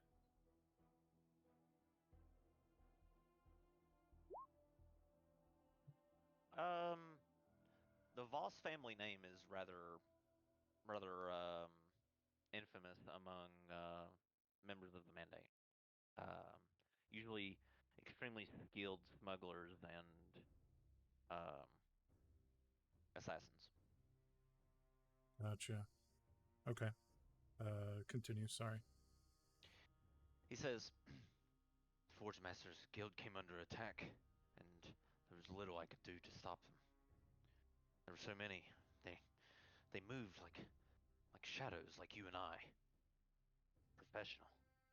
But they weren't of the Mandate. They were after some sort of blueprint. Something old, something valuable.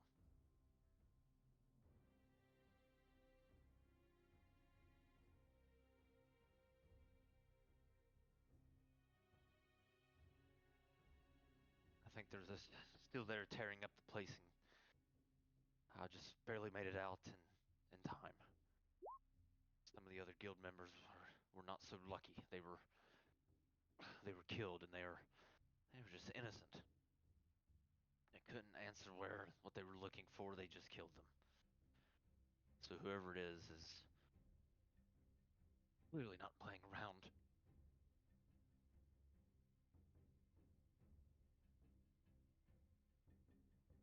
But there are far too many. I need to go back there and stop them. Thanks for healing me up. Is I don't know Kieran? how I don't know how I can stop them on my own, but I have to try. Is Kieran aware of you being in the city? He raises an eyebrow, sort of looks over. Kieran. Name doesn't. I don't know who that is.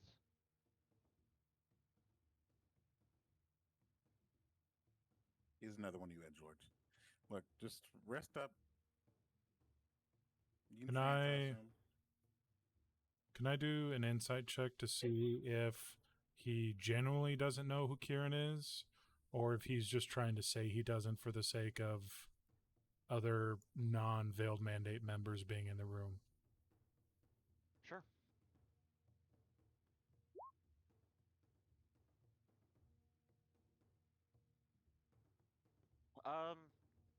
You can't really tell. Um, with you, he seems to be. He's maintaining eye contact and being direct with you. But he is trying to purposely tiptoe around the details of what happened, and just giving the need to know facts at the moment.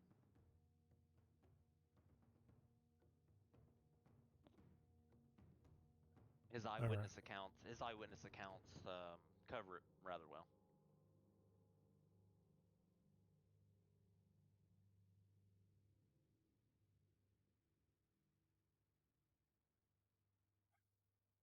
All right, Lan is going to exhale and say,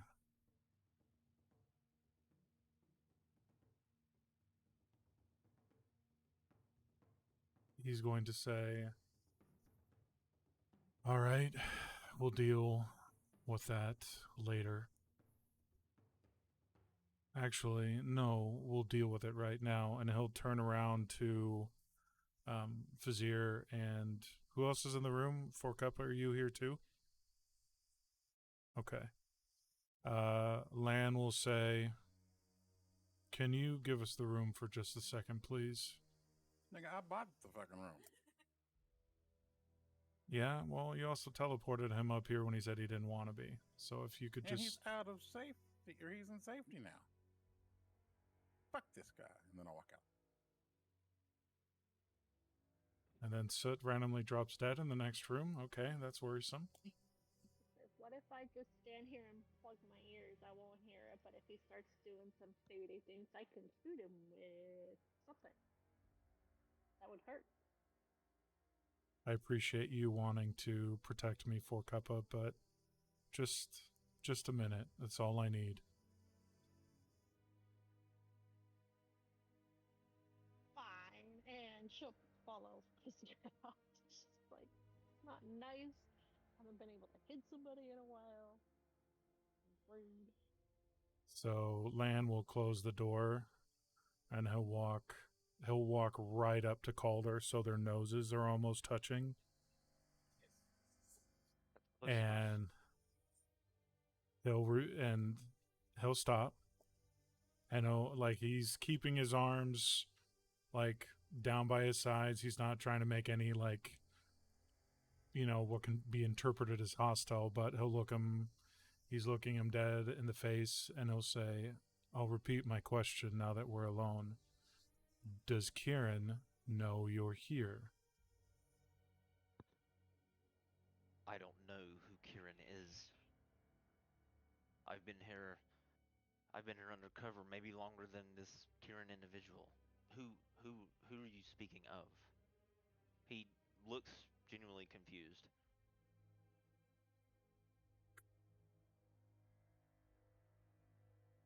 Lan will he'll kind of close his eyes and drop his head a little bit, like, oh shit. And so then he'll step back from Calder to give him space.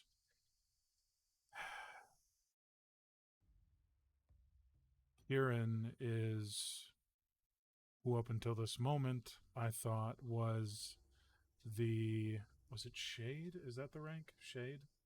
Shade, yeah. That's what he mentioned. Okay. He mentioned that these are finer than what the usual shade would choose to lay low. So Lan will say that he, until just now, I believed that he was the lead shade working in the area. Kieran Thorne is his name. And Lan will describe what Kieran looks like to Calder. And now I'm getting the feeling that Kieran doesn't actually work for the Veiled Mandate.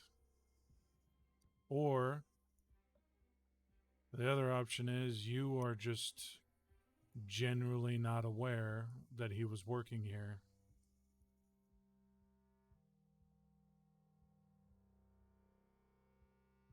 Actually, wait a minute. I have the knowledge thing. Can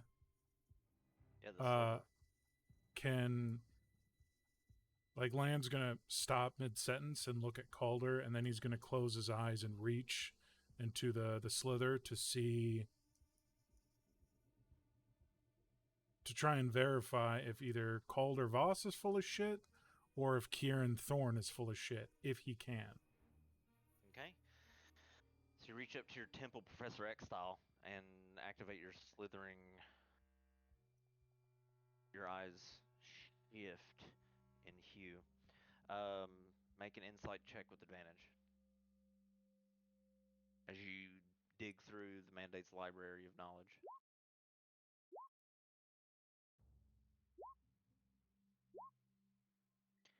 You look at him, and what you can tell is there's not much information on Calder, but you do notice that his clothing seems to be different than what the family of Voss or um, your typical smuggler would wear. Could be part of his cover, but his clothes seem a bit too fine to fit a simple blacksmith's apprentice cover. You notice that much, but that information isn't much to go on as far as this person's identity and all that. You do, I mean, the clothes are still in places like a little torn and wet from the blood from the damage you took, of course, but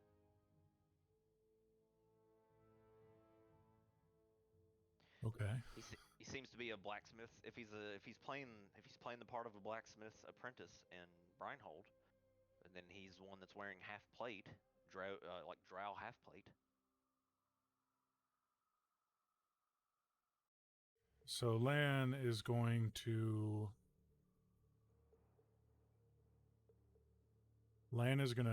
drop his hand. He's going to open his eyes, and he's going to drop his hand, and he's going to very deliberately put it on the handle of Shadowfang, and he's going to look at Calder, and he's going to say, "Show me your mark."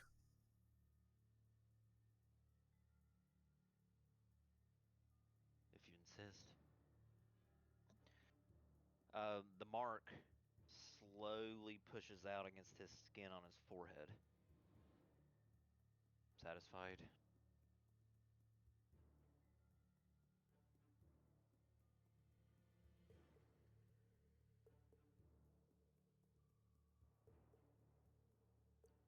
Lan will nod his head.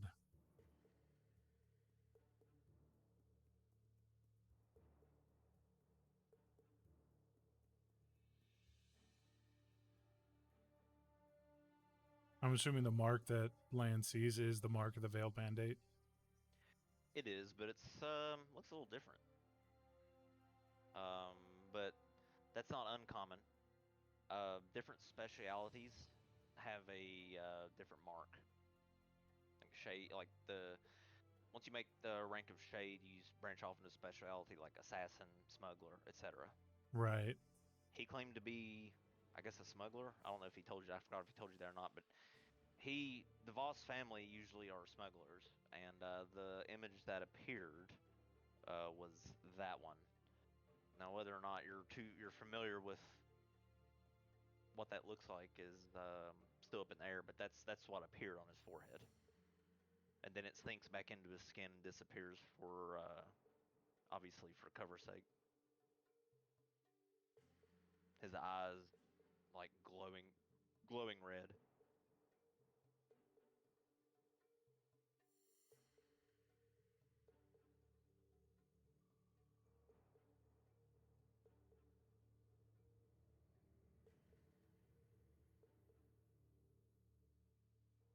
Lan is going to close his eyes for a second and just kind of think to himself, fuck, we're already wasting enough time. He's going to open his eyes and turn his head towards the door and kind of raise his voice just enough to be heard and say, it's clear. And then he's going to look back at Calder and say, well, if there's an attack to be stopped, let's go stop it.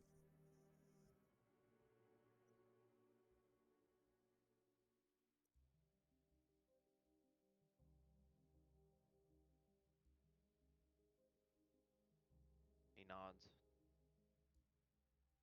You're willing to help me. That's strange. You barely know me. I'm sure we may work for the mandate, but I don't know if I trust the rest of your party members with what's going on in the guild, the Forge Keepers Guild, because there are secrets there. It is a Well, place where nobility keeps their secrets. That is likely what my attackers were looking for before I fled, barely living to make it here. I'm not sure what's within the guild is fit for the undoctrinated eye, but this is rather an emergency, and there's no way that I can retaliate against my attackers and the number that they are. So your help is welcome. and when he got to that point of, basically not being able to do it by yourself, Lan just going to kind of wink at him and do a finger gun like, yeah, that's kind of what I was about to say. You don't really have a choice. He sort of sighs. When you put it that way, I guess it's true. The hard way would be to find them and one by one, slowly kill them, and that would take me more time than I have. So, if you're willing to help, then we can do it now, while the city sleeps.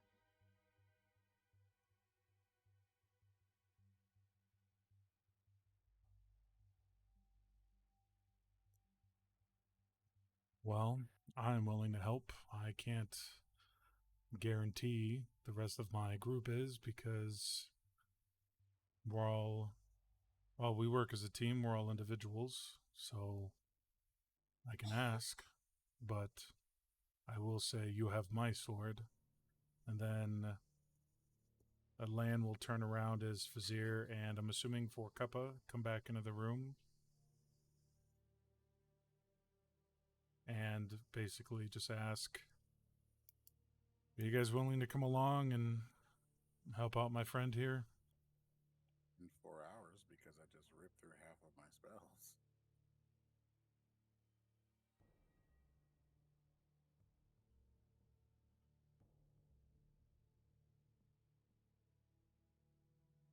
So it's going to walk into the hallway and just kind of nod and watch what's happening with the other people.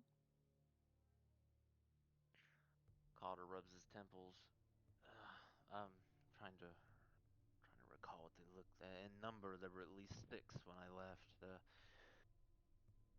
There were 6 of them, moving elegantly through each room, slaughtering the other apprentices. And they didn't say much.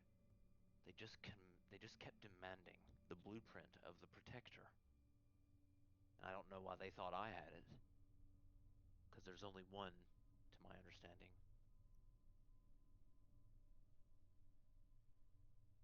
Maybe they're after anyone connected to Darkal's Forge.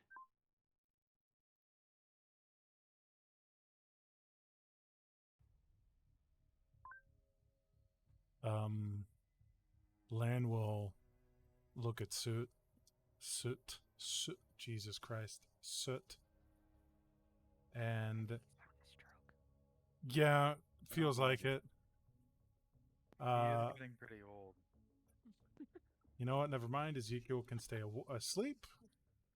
Note to everyone: beat your children. It helps. Anyways, Lan will look at Soot and ask, "Would you mind waking up our neighborhood snoring mountain man in his room, please? I have a feeling we're gonna need his help."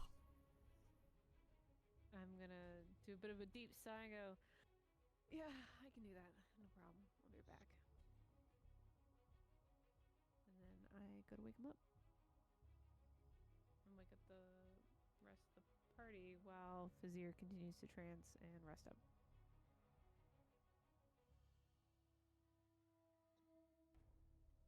Calder speaks up. We don't have to wait for the reckless wizard. The longer we wait, the more damage they do to the guild. Leave without me. Couple's gonna look at Lan. It's like, can we just kill him? He's not nice. We're trying to help him. He's being rude. So better off with him just gone. Yeah? Give him a thumbs up. Can I shoot him? Lan will just kind of gently roll his eyes and be like, you know, people don't get out much, and then when they do get out, but Fork Up, I'll make you a deal. Let's help Calder first, and then if you still don't like him after that, sure, you can try, and he'll make air quotes with his fingers. You can try and shoot him. Well, I'm not gonna let that fucking happen. I'm going with you guys. Because I would like to shoot him with my cannon. We'll figure that out. Let's. Calder shrugs his shoulders at this, sort of laughs. I'm not sure what use I have for a filthy goblin either. She's just going to make noise. Yep, I'm going. Lan will kind of laugh and just say, you know, she's actually a lot quieter than you think she is. It's pretty fucking scary. Like, I'm sneaky. You know the training I've had. I can be fucking sneaky, but this little shit right here, it's uncanny how sneaky she can be. So, all right. Well, let's remember that all the tension aside, there are potentially innocents that are still at stake here. So, who's ever gonna go, let's go. If you're gonna stay, then stay.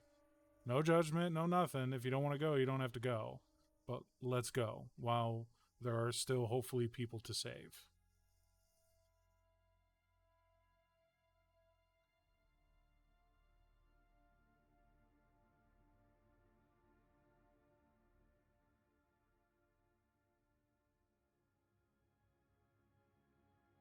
And then at that, Lena's going to kind of gesture for Calder to lead the way. And if Calder walks out of the room, Lan will follow him.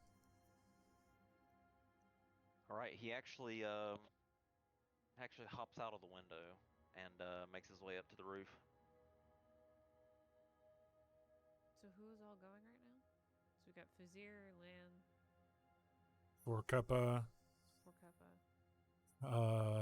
I'm assuming you, Ezekiel.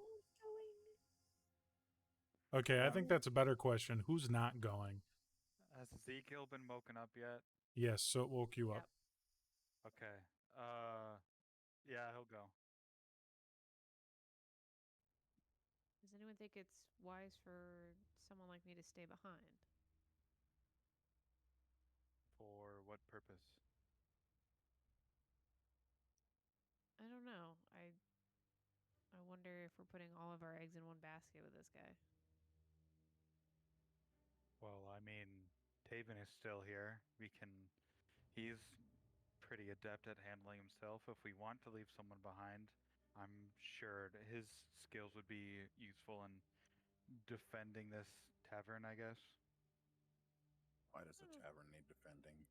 I don't know if it's defending more so as we don't know what this guy is taking us to necessarily. So then, do we want max amount of people there for most amount of insurance and ensuring that if and when shit does go down, Let's just go. there's enough of us here to make sure majority of us or all of us get out alive. Any hands are dead. Oh no, I how was sad. looking forward to meeting the rats in the sewers, but I guess that can wait. I'm sure the rats in the sewers aren't going anywhere. You can go say hi to Remy when we're done helping Lan, okay? There's a rat on the roof too. Ezekiel will walk down the stairs and kind of be looking up at the rooftop and like, I can't get up there, so I guess I'll walk through the alley. And then he'll just kind of follow along as I'm assuming, Batman across the roofs of the building. Lan is going to go follow Calder up to the roof, but he's going to purposely go slower and kind of assuming everyone else stays on the ground level and is following along through the streets.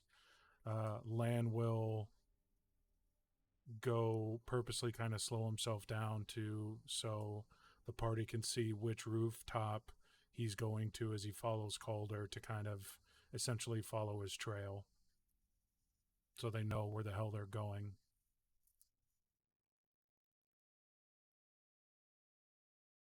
I'm assuming we would want to move at a fast pace, correct? We're not walking. We're like assumingly sprinting to try to get to wherever we're going as fast as possible. No, it's running.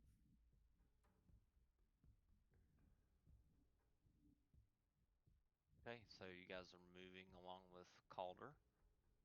Mm-hmm. He's only on the roof briefly and then looks down. The rest, we can all just go through the side streets and get there pretty quickly. Forge Keeper's Guild is not too far from here.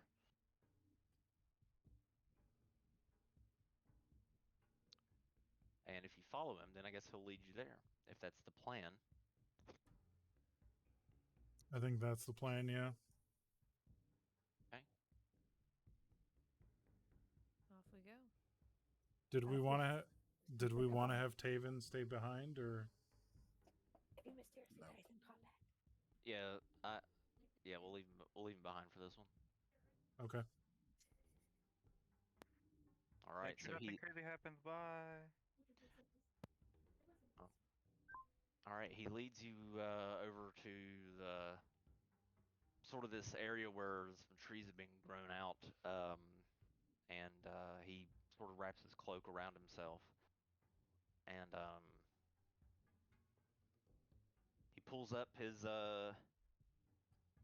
mask, Lan, and transforms into his shade form, and his white hair grows long like Sephiroth. And he just sort of sits there in the shadow.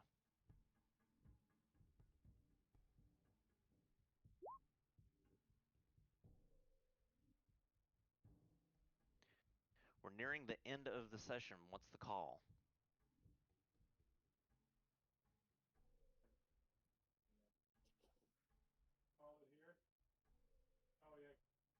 Y'all want to call it here, or do you want to go a little bit further?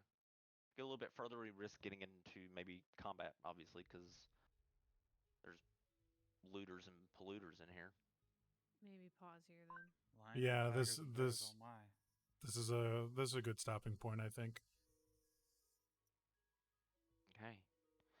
As both of the shades put on their masks, transform into their shade forms, you look upon this guild that has blood, trails of blood leading out from the door that you can readily see. A few windows are available and torchlight illuminating from inside.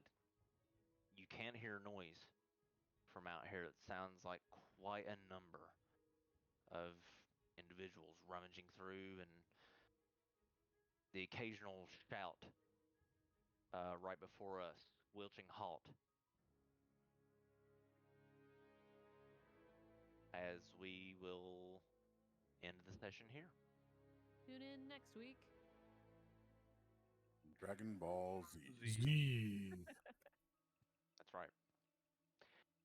So, this mysterious Caldervas has somehow gotten you to help him take back the Forge Master's Keep, or the Guild rather, Forge Master's Guild, where he is masquerading as an apprentice undercover. What he's truly doing here, you haven't learned yet, so I guess we'll find out next week if he survives.